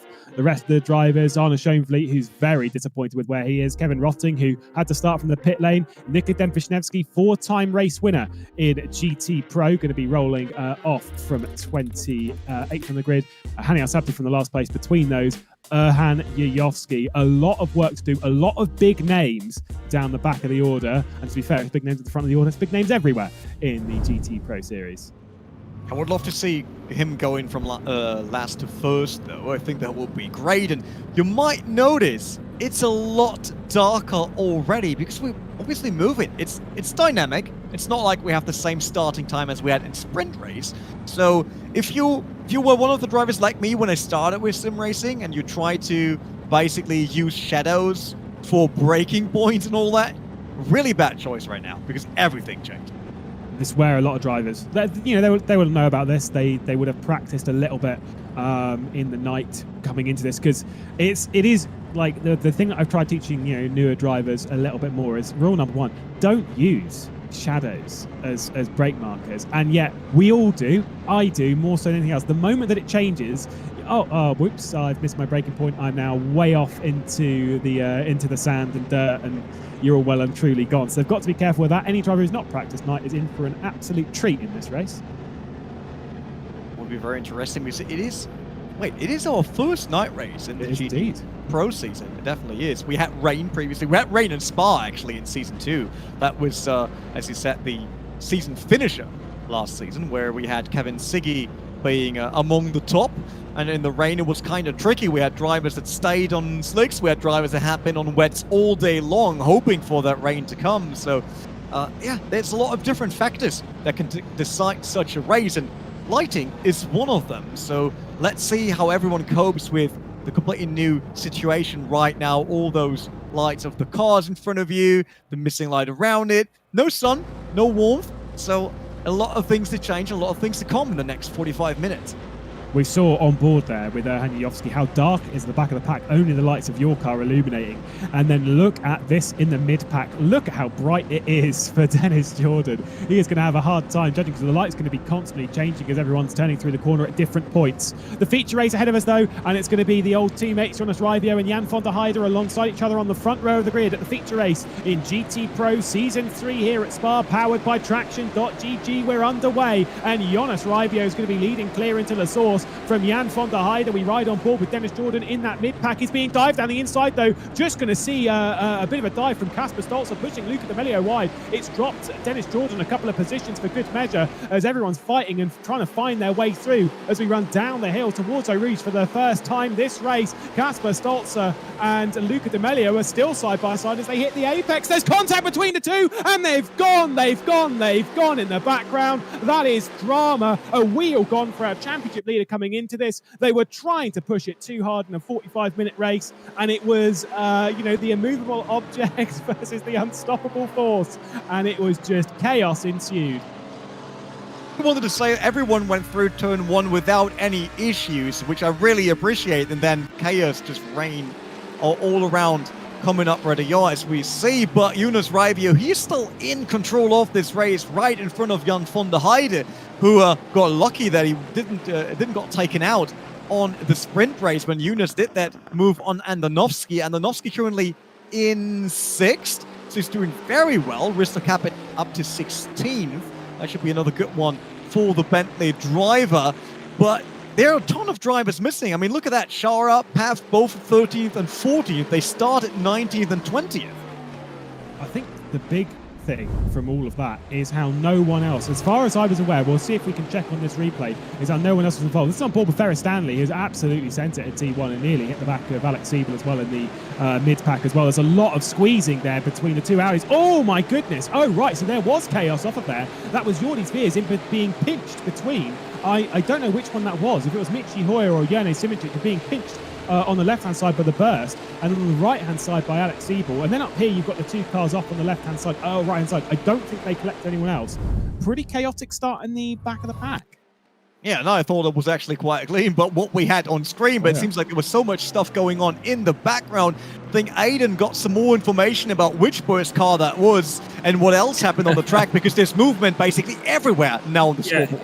It's all kicking off. Al Sabdi and Siebel's just dropped out as well. It was I saw Alan Terzic flying off the track at what we colloquially call no name or sans nom since we're in Belgium, but he's now down at the back end of the grid. But it was Michi Hoyer. I saw his name dropping down the order as well. So it's all kicked off in the first sort of opening salvos of this race. And if it's going to be like this at the start, what's it going to be like at the end? That is true. While we jump into the view of Nuno Pinto, who started 4th. Let's see if he got that contact in his camera coming up there. Wow, that was not a touch between those two, because that angle, the car was flying away, looked more like someone from the back touched him as well, because that was quite crazy.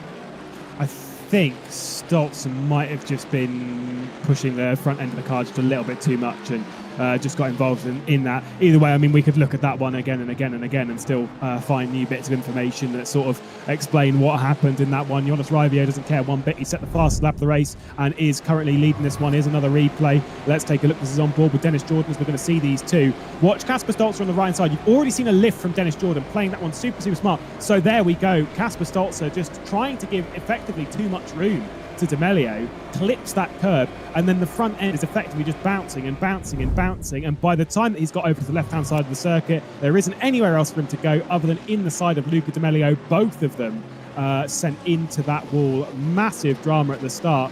Hani Al-Sabtier out of the race, Alan Terzic out of the race, Kevin Siggy in the pit lane.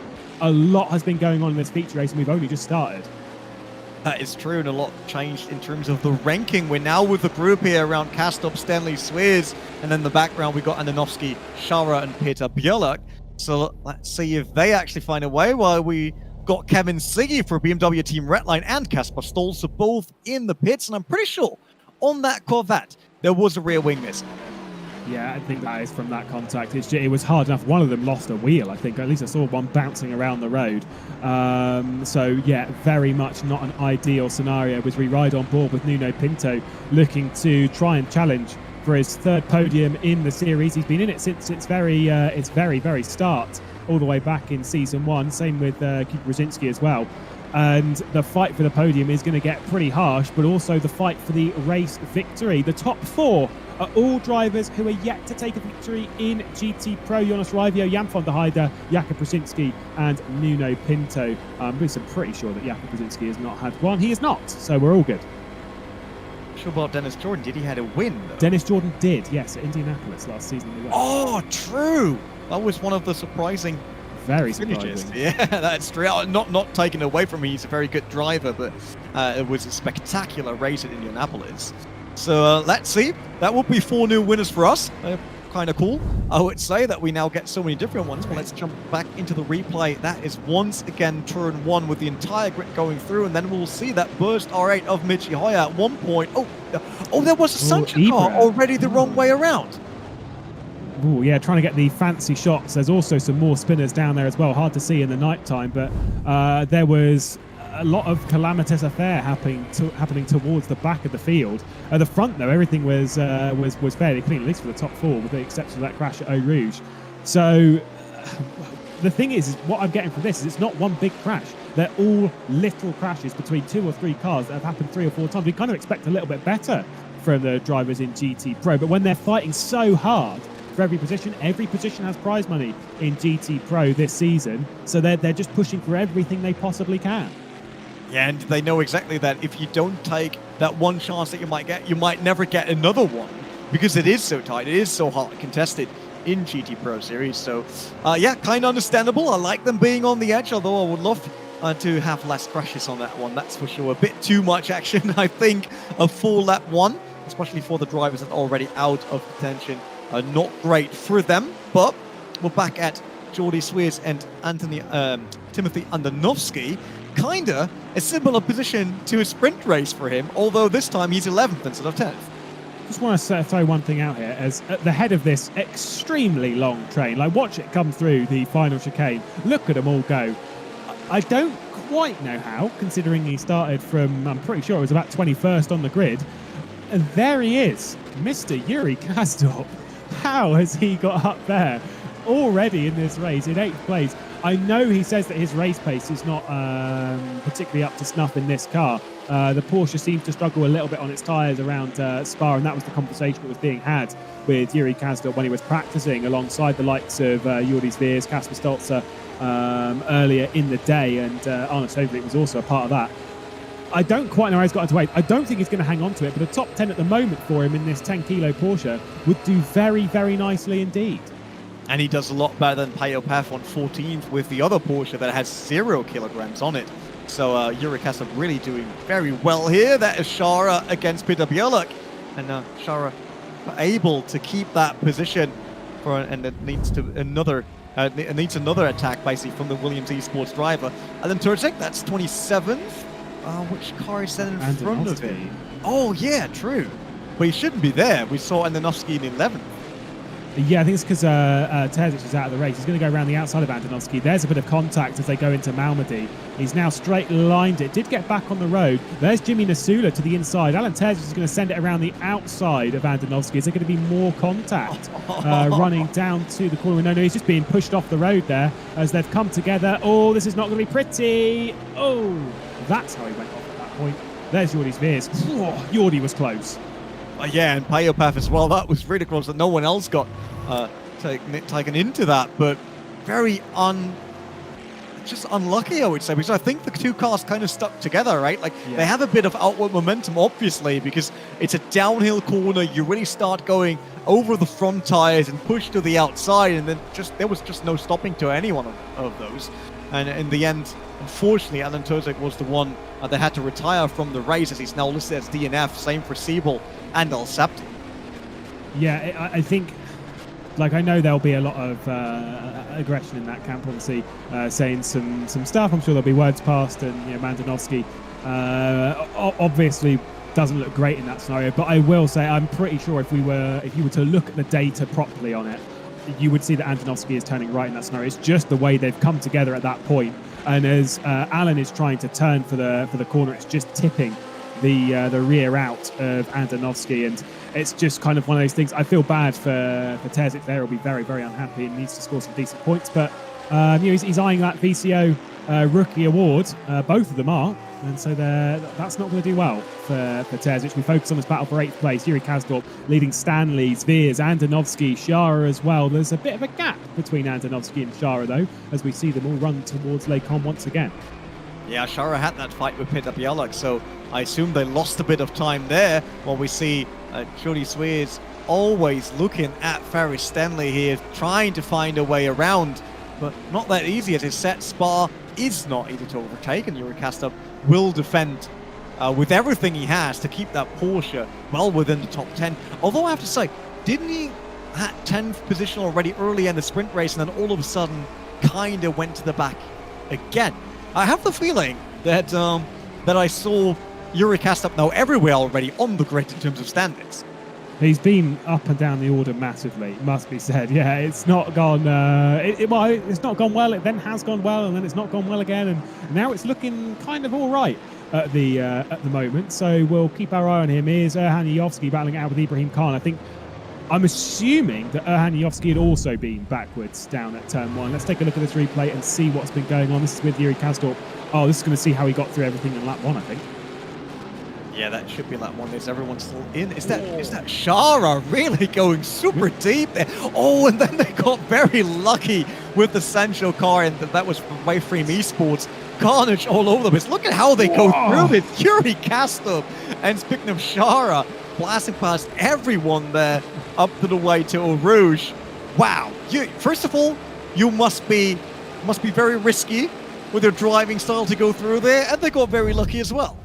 I think, it's sort of 50-50. Bit of luck, a bit of not, and they've all just sort of come out on top in that scenario very, very luckily, as we see this battle for the top 20 unfolding. Erhaniovsky leading Ibrahim Khan, Nikodem Vishnevsky, said 4-time race winner in GT Pro, back there in the order. A lot of the drivers that have done really, really well in GT Pro previously are not finding form in Season 3. You could maybe say that's down to the draft. You could say it's down to a few other reasons. Jordi Sveers, by the way, sorry.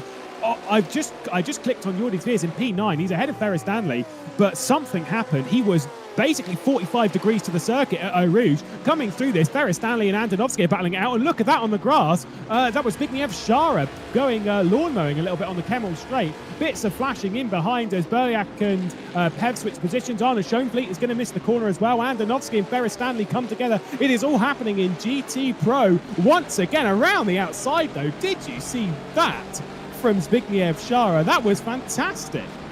Yeah, he really held on to his line. They had a good run into the corner, and it worked for him in the end, although that's once again very tight here. It seems like that might have been enough. Yeah, he got the upper hand there. Great overtaking by the Williams driver against Shara. That was the third attempt already throughout this race, and paid off for now.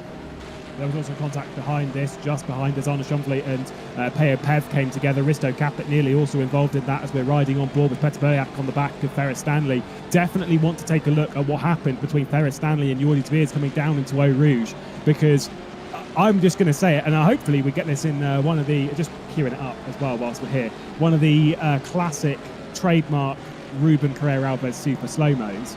But Jordi Sveers was drifting it through Eau Rouge. Let's take a look and see what's happened. There we go. There's the slide. Wow, that is great car control. There was a bit of Eurobeat running in the background probably, but that was good reactions for sure. Catching the car again, not spinning out there. Great, amazing showcase of skill. Back to the battle group that we have here, led by Andonovsky and Shara, Stanley, Berliak, Schoenfleet, and Peo Pev. Look at how close they are in between. They're all different cars in terms of characteristic and where they have the strengths and weaknesses, and seeing them race is what I absolutely love, because you need to understand what you can do with your car and what might be your like ace basically compared to the car in front of you, where you can really use everything of the potential of that one car. Yeah, mid-engine, front engine, rear engine, heavy, not heavy. It's all a mix here. It is different for everyone in this battle pack as they're trying to find their best position. Of course, points for all of these.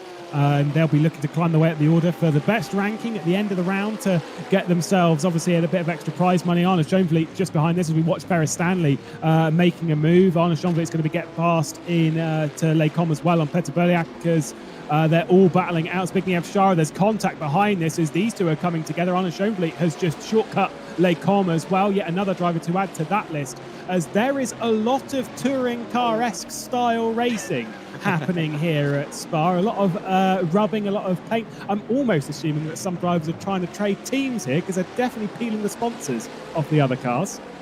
Shara went a bit sideways coming out of the turn with that not getting enough traction down to really stop Stanley there from getting away with it, while we get the beautiful slow motion by Ruben Carrera Alves once again of that drift. Had to happen at one point. We can't do a race without it.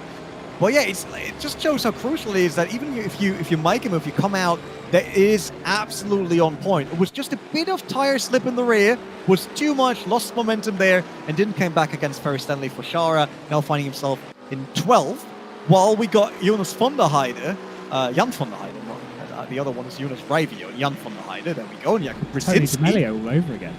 That's an Aiden one. Ravio's still leading though, so for him, the aggressive maneuver, although we don't know yet if that has a penalty maybe and you lose a ton of points later. But the maneuver that he did in sprint race definitely paid off because he's still leading. Yeah, it was, like I said, that one I think you can look at ad nauseum and come to very different opinions depending on who you are, how you view it, because it was... I almost feel like it was kind of 50-50. They almost seemed, at least from my angle, they seemed to come together.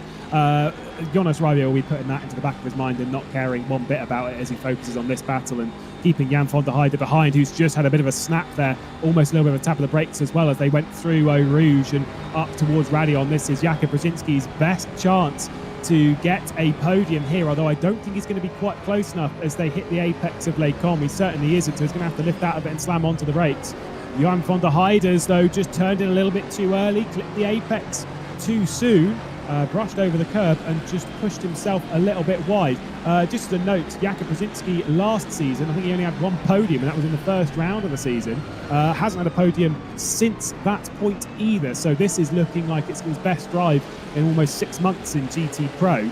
A driver that also hasn't got a victory in the series as well. So all of the front four drivers are trying to battle their way for it, and it's a long way to go in this race. 26 minutes and 50 seconds as we come down through Pouhon once again for the 9th time of the race. Yeah, definitely not done and decided, that's for sure. We got a beautiful onboard cam of Payet Paffy in the Porsche 911 GT3R right in the middle of the grid.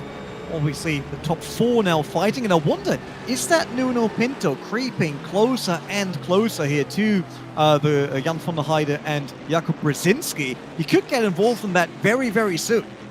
He just had a big slide coming through campus, though. Just caught that in the back of shot. They've got to be careful through campus because the corners between campus and Stavolo, and this is actually something that we didn't really cover too much in the sprint race, and definitely one that we need to focus on when it comes to the feature, is when it comes to track cuts and pushing your way, closing up to a drive-through penalty, which Jan van der Heijden there with his run through Blanchimont might be closing in on, because that one was a little bit over the exit. There's plenty of places on this circuit. You've got the exit corner with No Name, the bit between campus and Stavolo, where if you run, if you have two wheels touch the gravel, and even a slight bit before, you will get a track cut for doing it. That was, in my opinion, no doubt a track cut for Pinto, and they'll be ticking them off as this race goes on and hoping they don't push it too far, because a drive-through penalty here, considering the length of the pit lane, it's not the Grand Prix pit lane, it's the endurance pit lane, so this is all part of it, running down the hill. You don't want to drive through here. Definitely not, and you don't want to get all those cuts in. Obviously, Luca D'Amelio turning into the pits. Was that for the cuts, though? Or was this lap one? No, I think this was... Oh, he's pulled it. He's called the race there for him. Came into the pit lane to do so. Got to do it for dramatic fashion. I don't know if you've ever done that. If you've come into the pit lane, and it's like that's my sign to be like, nope, I am out of this race. I'm not even going to pull over randomly on the track.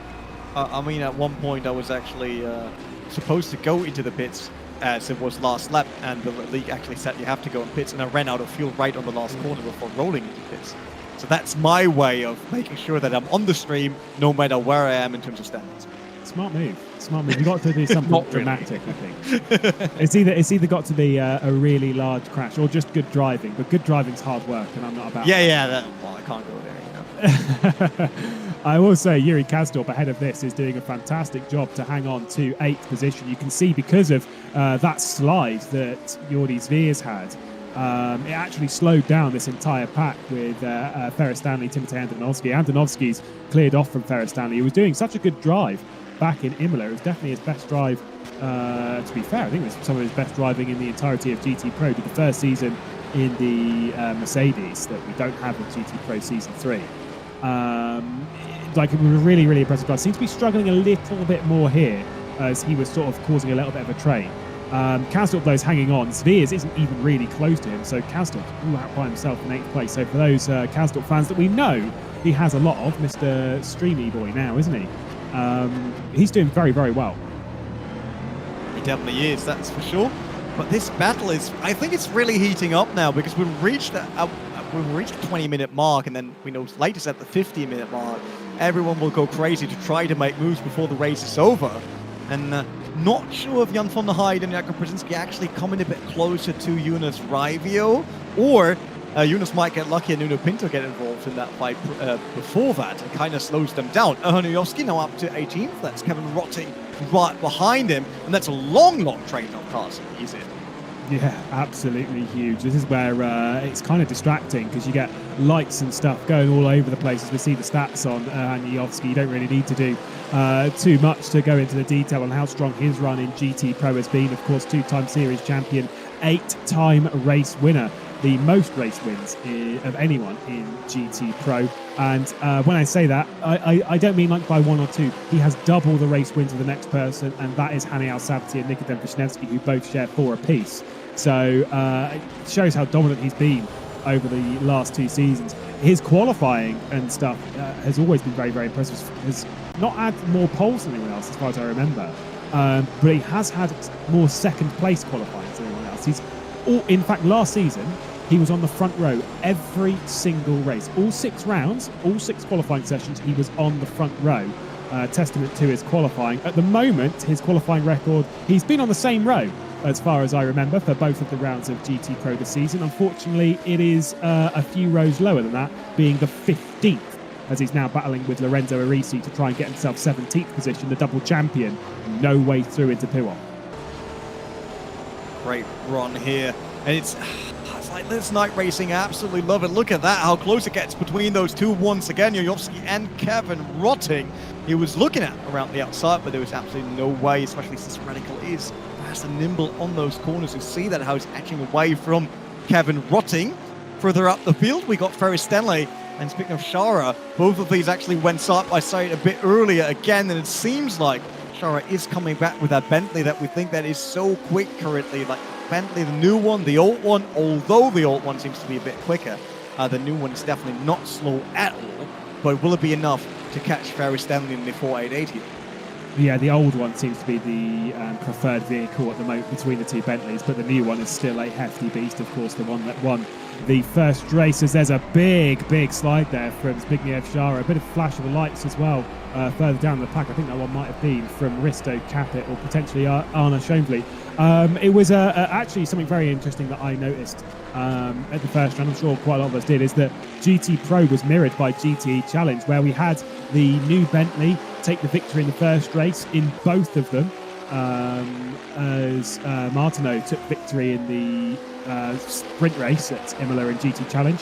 Jordi Sveers, of course, in GT Pro. In the feature race as well, it was the same. It was a 650S who did the duty in that one, and that one being Yuri Toman. Of course, it was Luca D'Amelio for us. Is this Shara's best opportunity to get by Ferris Stanley? He's close enough to potentially send a dive. He kind of wanted to get back in line there. I noticed that from Shara. He got onto the brakes, and you saw him dart back over to the side of the circuit, trying to get back in line. And it's just caused this bit of a kerfuffle behind as Arna Schoenvliet and Peter Berlak are battling it out for 13th.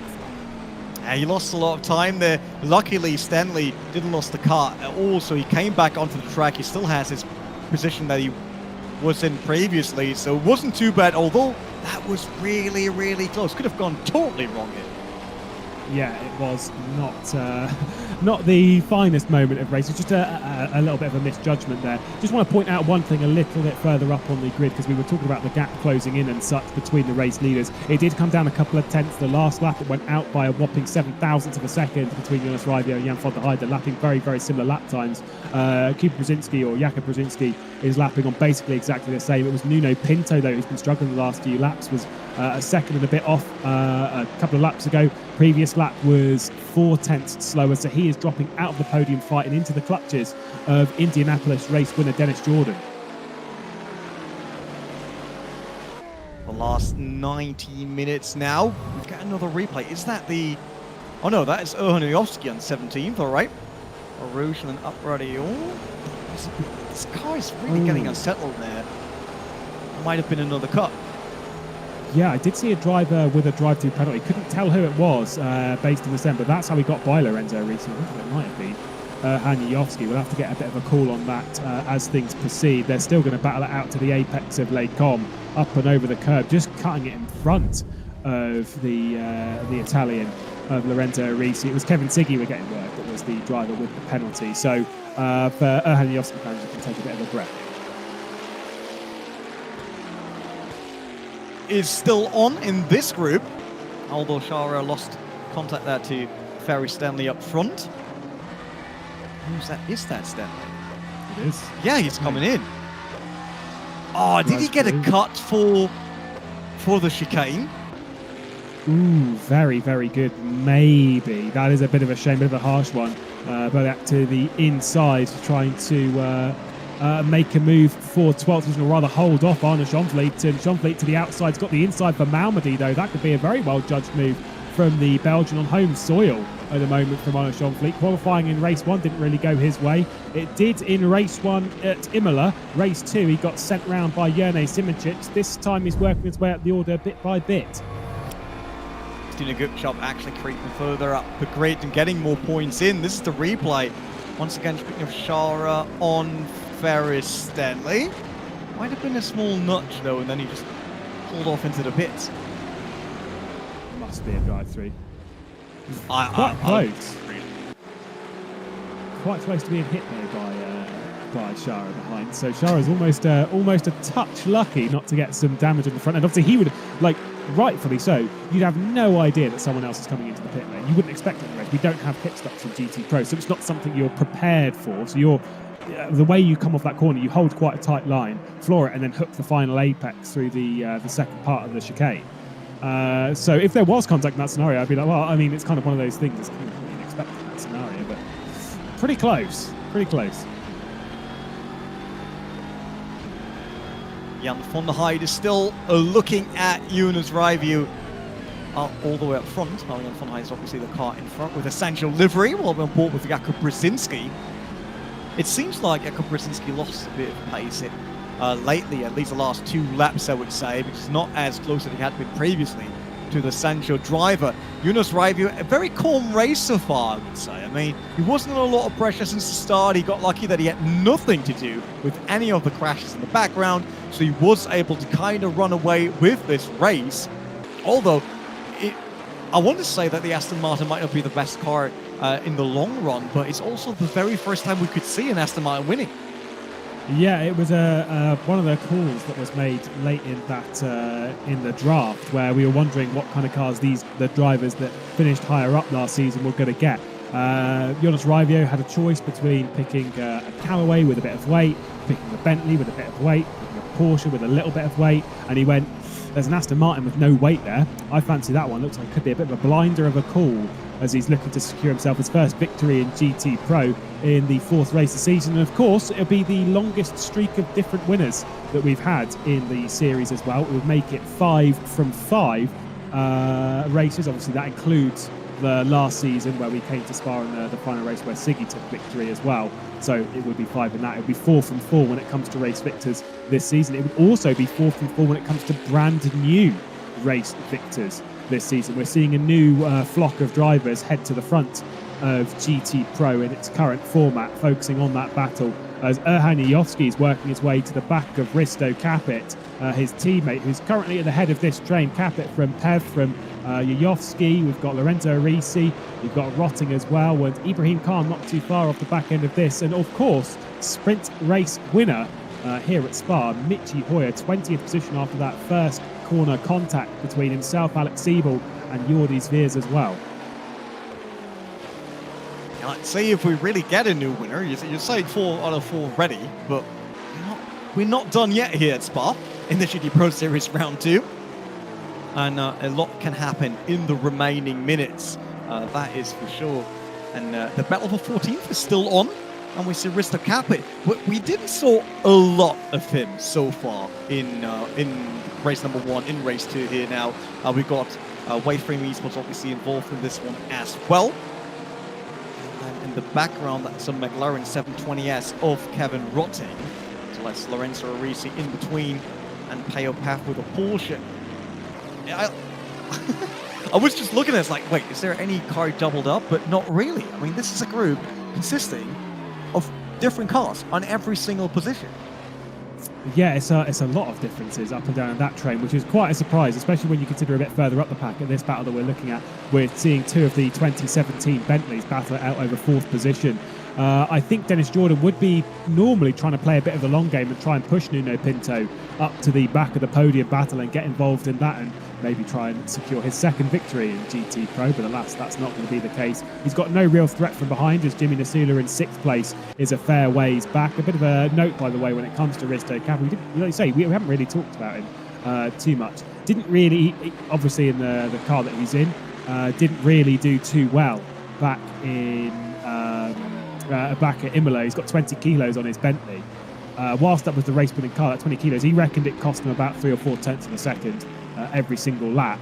And so it just didn't really go well for him here. It's not really gone too well, but he is outside, and this is where these kind of drivers really need to focus, is staying outside of the bottom 10 in the championship. Coming into this round, the bottom 5 was Turka Hakkinen, who's still going to be there after wheel issues, Jimmy Nasula, who's currently running in 6th place, Alan Terzic, who did well in race 1 and then retired from this one, Erhan Yoski and Kevin Siggy, who have had struggles, but with the drive at the moment from Erhan Yoski, and I did not think that I was going to be saying this in this series, is it's a very much a drive to survive for him in GT Pro to try and stay inside the top 20 on the standards. We've seen this battle for second place between Jan van der Heijden and Jakob Brzezinski closing up. Brzezinski's pace at the moment looking very, very tasty indeed. Yeah, he's definitely coming back and closing that gap to Jan van der Heijden, trying to chase down the Sancho driver, and he still has a bit more than 11 minutes to use, and maybe even pitch up to Jonas Raivio, who also didn't really run away, right? Like we saw him from the beginning, he was never under pressure. I said that before. He didn't really had a fight since lap 1, but he was also not able to leave Jan van der Heijden and Jakob Brzezinski in the dust. So there's one mistake that Jonas Raivio does, and both of them are all over him, and the fight for the win is still on. Yeah, here we go, though. This is the best opportunity that Jakob Brzezinski's had. He's really committing to it around the outside of Lecom. That's way, way, way too fast. He may just pull it up before the apex and does so. Wow, wow, wow. I don't quite know how he got that slowed down enough to keep on the road. It was desperation that he did so, and he does hang on to the road surface. Second place now for Jakob Brzezinski around the outside of Jan van der Heijden, and he is setting his sights for BMW Team GB on Jonas Raivio ahead. 11 minutes left in this race, so still plenty of time, a good few laps ahead of us. I think it'll be 5 once we get to the line, and there might just be enough time, actually 4 when he gets to the line, but might be enough time for Brzezinski to close that gap down. But he's got to put in some good laps. He's looking the fastest of this trio at the moment. Yeah, definitely. And it seems like there's still a lot to go for. That was once again very tight between Ibrahim Khan and the other drivers around him. Oh, he touches and he goes off. That is another car spinning around, and it is a Sancho 1. Ibrahim Khan find themselves in the grass. Oh, I think that was small nudge from the back once again that just sent him sideways and then onto the grass. It was Nikodem Vishnevsky who was behind him. Whilst they were running side by side off of Rivage, there was a little bit of brushing between Khan and Michi Hoyer, who was to the left of Khan, and there was a little bit of a sandwich as Nikodem Vishnevsky was just looking to the inside, got underneath the Ferrari, just a slight bit of contact and a little bit of an overcorrection from Khan, and away he went to the same kind of location that we saw Alan Terzic in, only a little bit further up the road, as we're seeing this battle for 15th place. It's Porsche versus Radical Peo Pev, with Erhan Yoski behind, and Yoski would be, I'd say, fairly happy with a top 15. Sounds ridiculous, but I think he'd still be okay with it. Hani Al-Sabti's not had a particularly good day here, of course. A couple of retirements to his name after showing some decent pace in qualifying. Yoski had to start from the back of this grid. You were saying about the last to first challenge, which I wouldn't put past Hani Yoski on a good day. Here today, though, I think a last place up to 15th would be a pretty good innings for the Macedonian. He's got to do a lot of work, though, on Peo Pev. There's going to be a little bit of a brush as Pev comes back across, just holding a defensive line on Erhan Yoski, already committed on the brakes. That was a notch, but it didn't change much here for Peo Pev, but Erhan Yoski in the rearview mirror. That's something that you don't want to have for the last remaining minutes, and to set a top 15 finish would be great. And the Porsche, at least according to Peo Pev, is not really up to the pace that everyone else has. But the same probably says Erniowski about his radicals. Both of these cars are not really contenders for the win, they say. But Erniowski now trying around the outside. That might even be enough to make that move before going into the turn.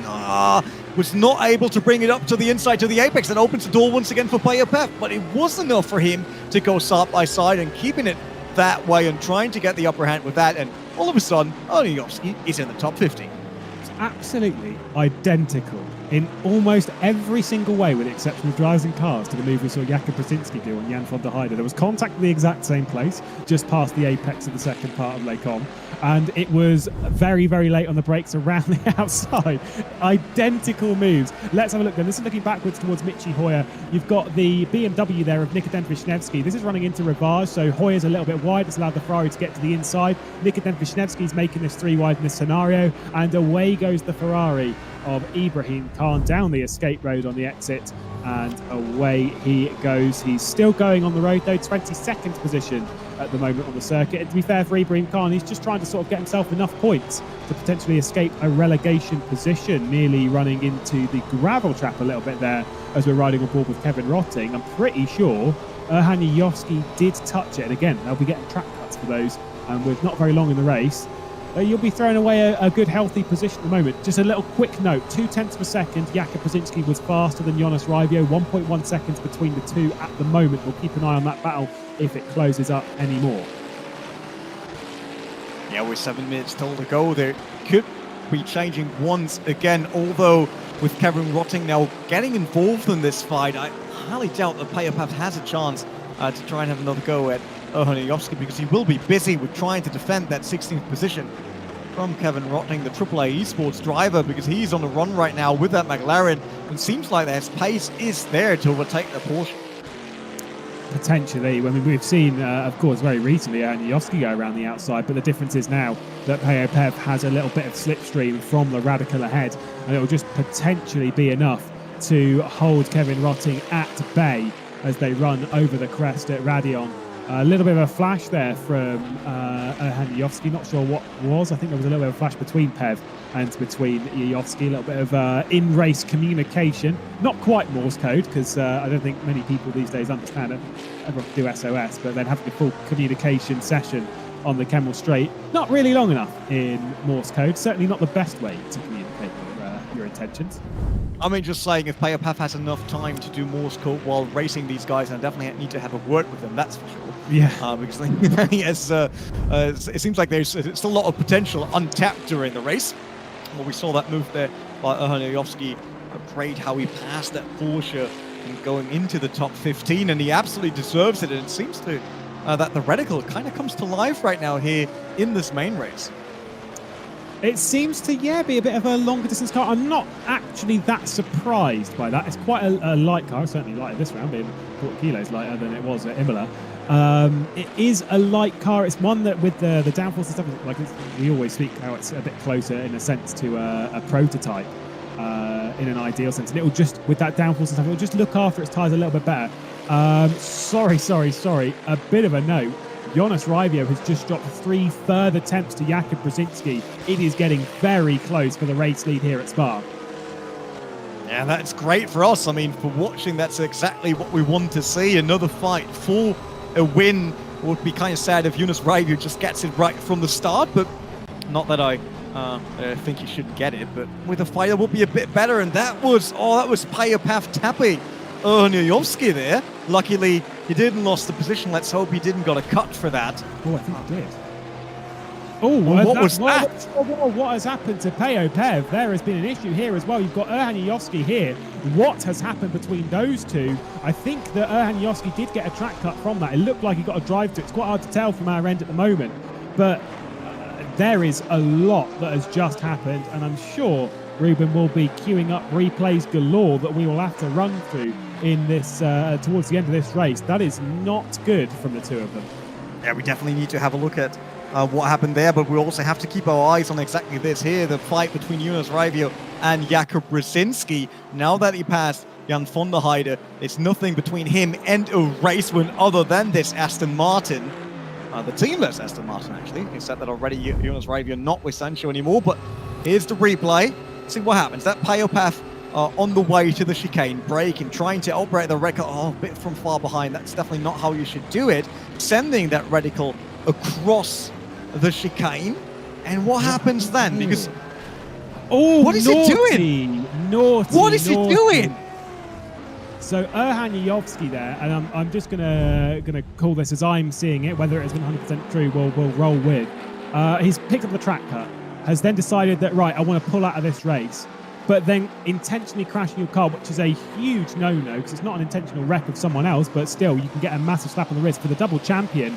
Oh, that is naughty. Fired back onto the circuit into the path of Peo Pev. We'll focus on the positives, though, because Jakub Brzezinski, who, as far as my stats have, he has got one podium in GT Pro, not a race win. That was in the first race last season. He's now going toe-to-toe with Jonas Raivio, who's been out front all race long here in the feature in that Aston Martin. For BMW Team GB, Williams Esports is Jakub Brzezinski to the outside of La Source. He's going all the way round. Oh, it's going to be a little bit tight leaving the corner, and I think he's just going to have to drop in behind the Aston Martin, and that might just halt his run on that pathway up to Les Combes. Is he going to be getting the slipstream?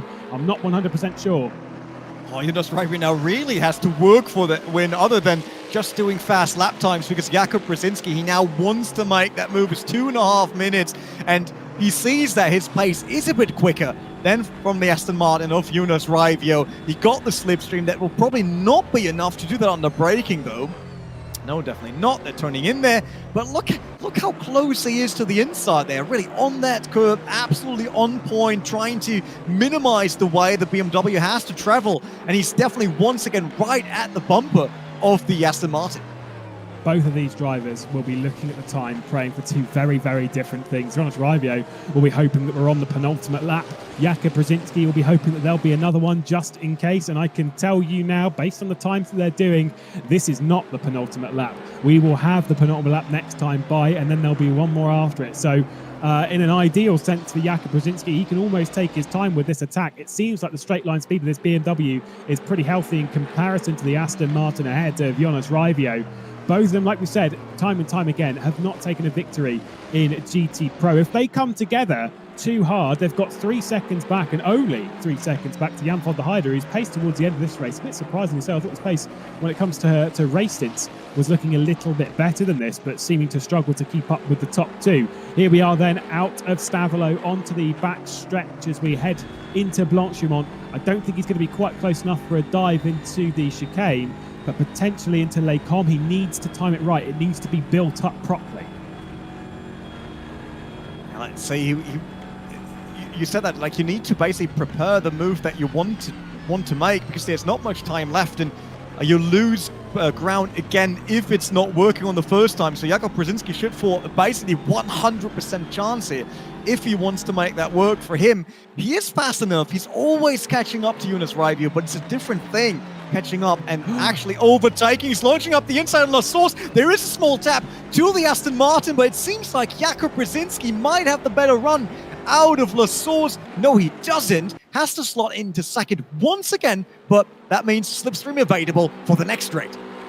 I think Jordi Sveers has been into the pit, and we'll cover that one in a moment as we focus on our battle for the race lead. For those of you wondering about Jonas Raivio going wide there at La Source, didn't get a track cut for it. I don't think this will be their last lap of the race, doing their calculations. That's it for them. So it was the penultimate lap of the race. Jakub Brzezinski's to the inside now of Jonas Raivio as they run around the outside of the second part. Les Combes is going to have the inside into Malmedy. There's a fantastic display between the two as they're trying to fight it out. Oh, he's run way too wide as Jonas Raivio once again checking for a track cut. It's not happened yet. He was very wide at Malmedy, and Brzezinski was just trying to find a way through and all of that. Not sure what has happened to Jordi Sveers and all of that. He was right in the thick end of things, down to the back end of the top 10. Yuri Kasdorp is in 8th place. I wonder if there was contact between the two, because he was just behind, or maybe between Timotej Andonovski. The battle for the race lead, though, you can see how much slipping and sliding Jonas Raivio is doing, desperate to hold on from the BMW.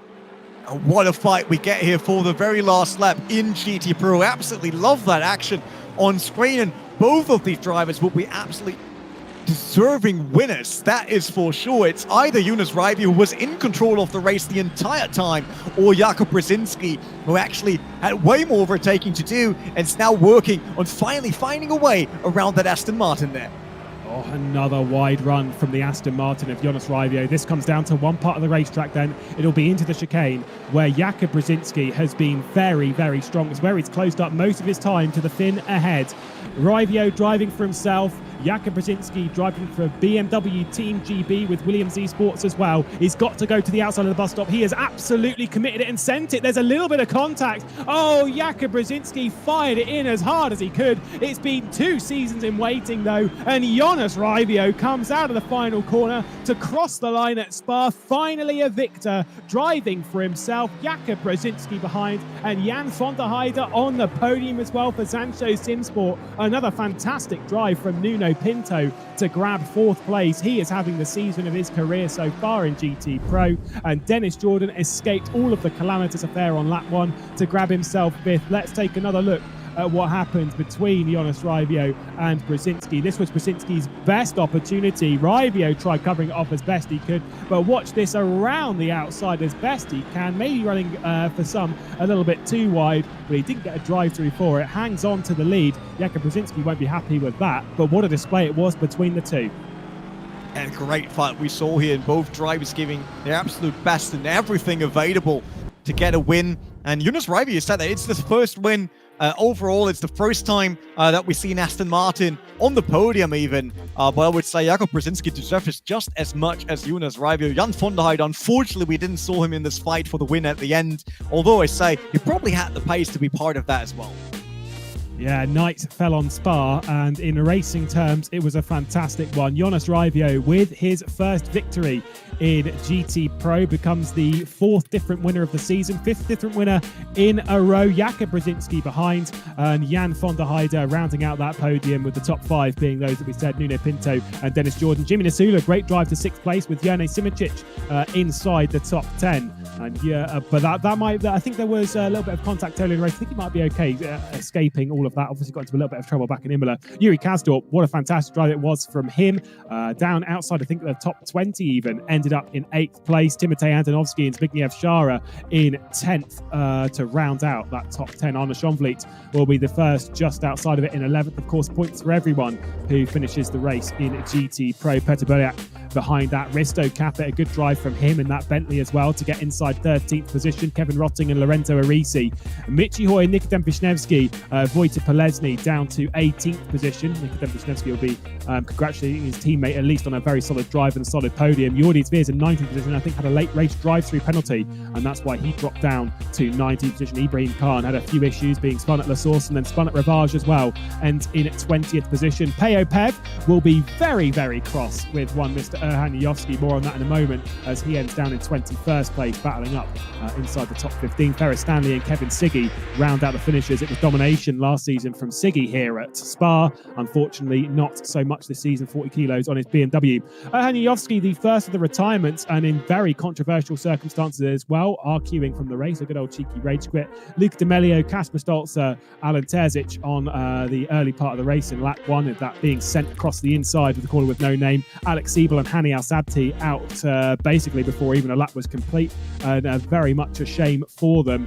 But I really want to talk about that Erhan Yovsky thing, because that is going to require quite a slap on the wrist.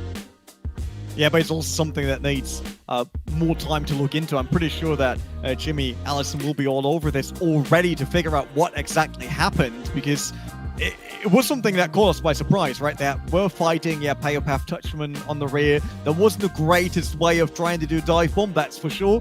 But yeah, ending that with a crash and getting both drivers basically out of the race at that point, that was something it didn't still come in, but I'm sure we'll hear a lot more about that as soon as we got all the penalties in, as soon as we hear from race control what happened exactly, or what at least they think what happened, because sometimes, we never will know the truth on some of the things. But it also showed that GT Pro once again delivered an absolutely amazing race day again, because there was action in sprint, there was action in main race, and even if we had fights in the grid during the race and never for the front, we had it right there on the last laps. Just what the best thing that motorsport can actually bring.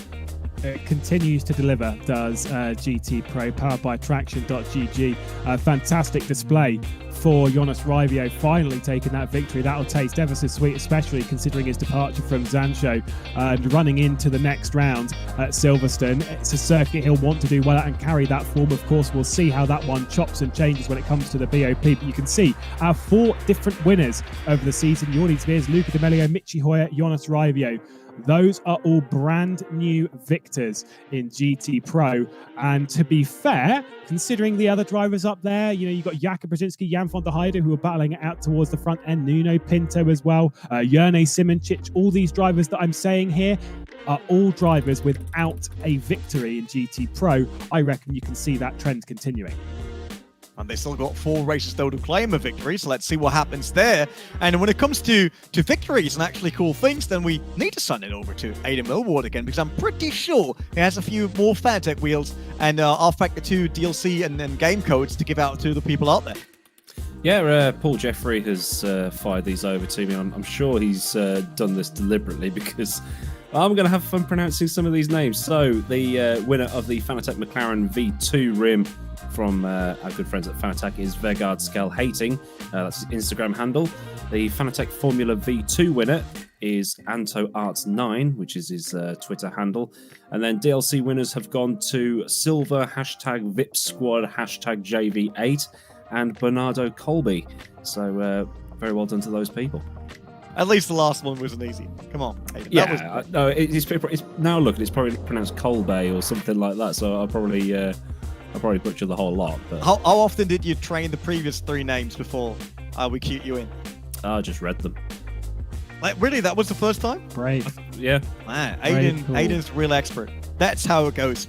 An absolute expert among here in the commentary team for the GT Pro Series powered by Traction.gg. And it is done for round 2 in the BMW Sim M2 CS Cup and the GT Pro Series powered by Traction. We're done with Spa-Francorchamps. We will head over to Silverstone. Obviously, this is sim racing, so there's no traveling required. Absolutely love that. Even with having Aidan Millward on track, we just rename a pixel to Aidan, put him on track, and there we go. It's a lot easier than really traveling there. But there will be more racing action next Monday already, and also on Thursday, actually. On Thursday, if you're into rFactor 2 and open wheelers, there's the Formula E Championship running in its very last race, actually. So don't miss that out on Thursday. And then on Monday, we got GT Challenge, so the feeder series to GT Pro Series. Same track, same format, but more grits, different names, and a lot of talented people trying to make their way up into the Pro Series. So I'm absolutely sure that's something to look out for. Aidan Millward will be on commentary duty there. Instead of being on track, you can actually look at the track together with Lee Smith, if I'm not mistaken. But guys, we had our round 2. We get another 4. Is there anything that you wish for the race in Silverstone? I mean, I'm curious to see where the drivers spoke about it before, those ones that we've seen so strong in GT Pro before, when they're going to move their way back forward, how they're going to step up next round and what they're going to come with, because they need to get their way back to the front of the pack, because if they're not, they're in the danger zone of dropping into that relegation race and even just being relegated straight away. Aidan doesn't want to talk to us. No. Oh, sorry. I've got about 800 different things going on different screens. What am I hoping for Silverstone? Well, it's Silverstone, so maybe a bit of rain. Spice things up a bit. I'll just stick with, I want to see all the elevation changes that Lewis McLaren was previously talking it's about. more undulating than you'd think. I was driving there. I actually tested the Nismo GTR back then on that track, and I didn't saw any elevation changes. But it could be, because the cockpit is as massive as a building, basically. So it could be that. Not judging. But we're done for today. Thanks, obviously, to Traction.gg, Fanatec, and VCO, our partners that make the Pro Series happen, and all the drivers in it, as well as the viewers. So see you guys, hopefully, for the next event. Take care.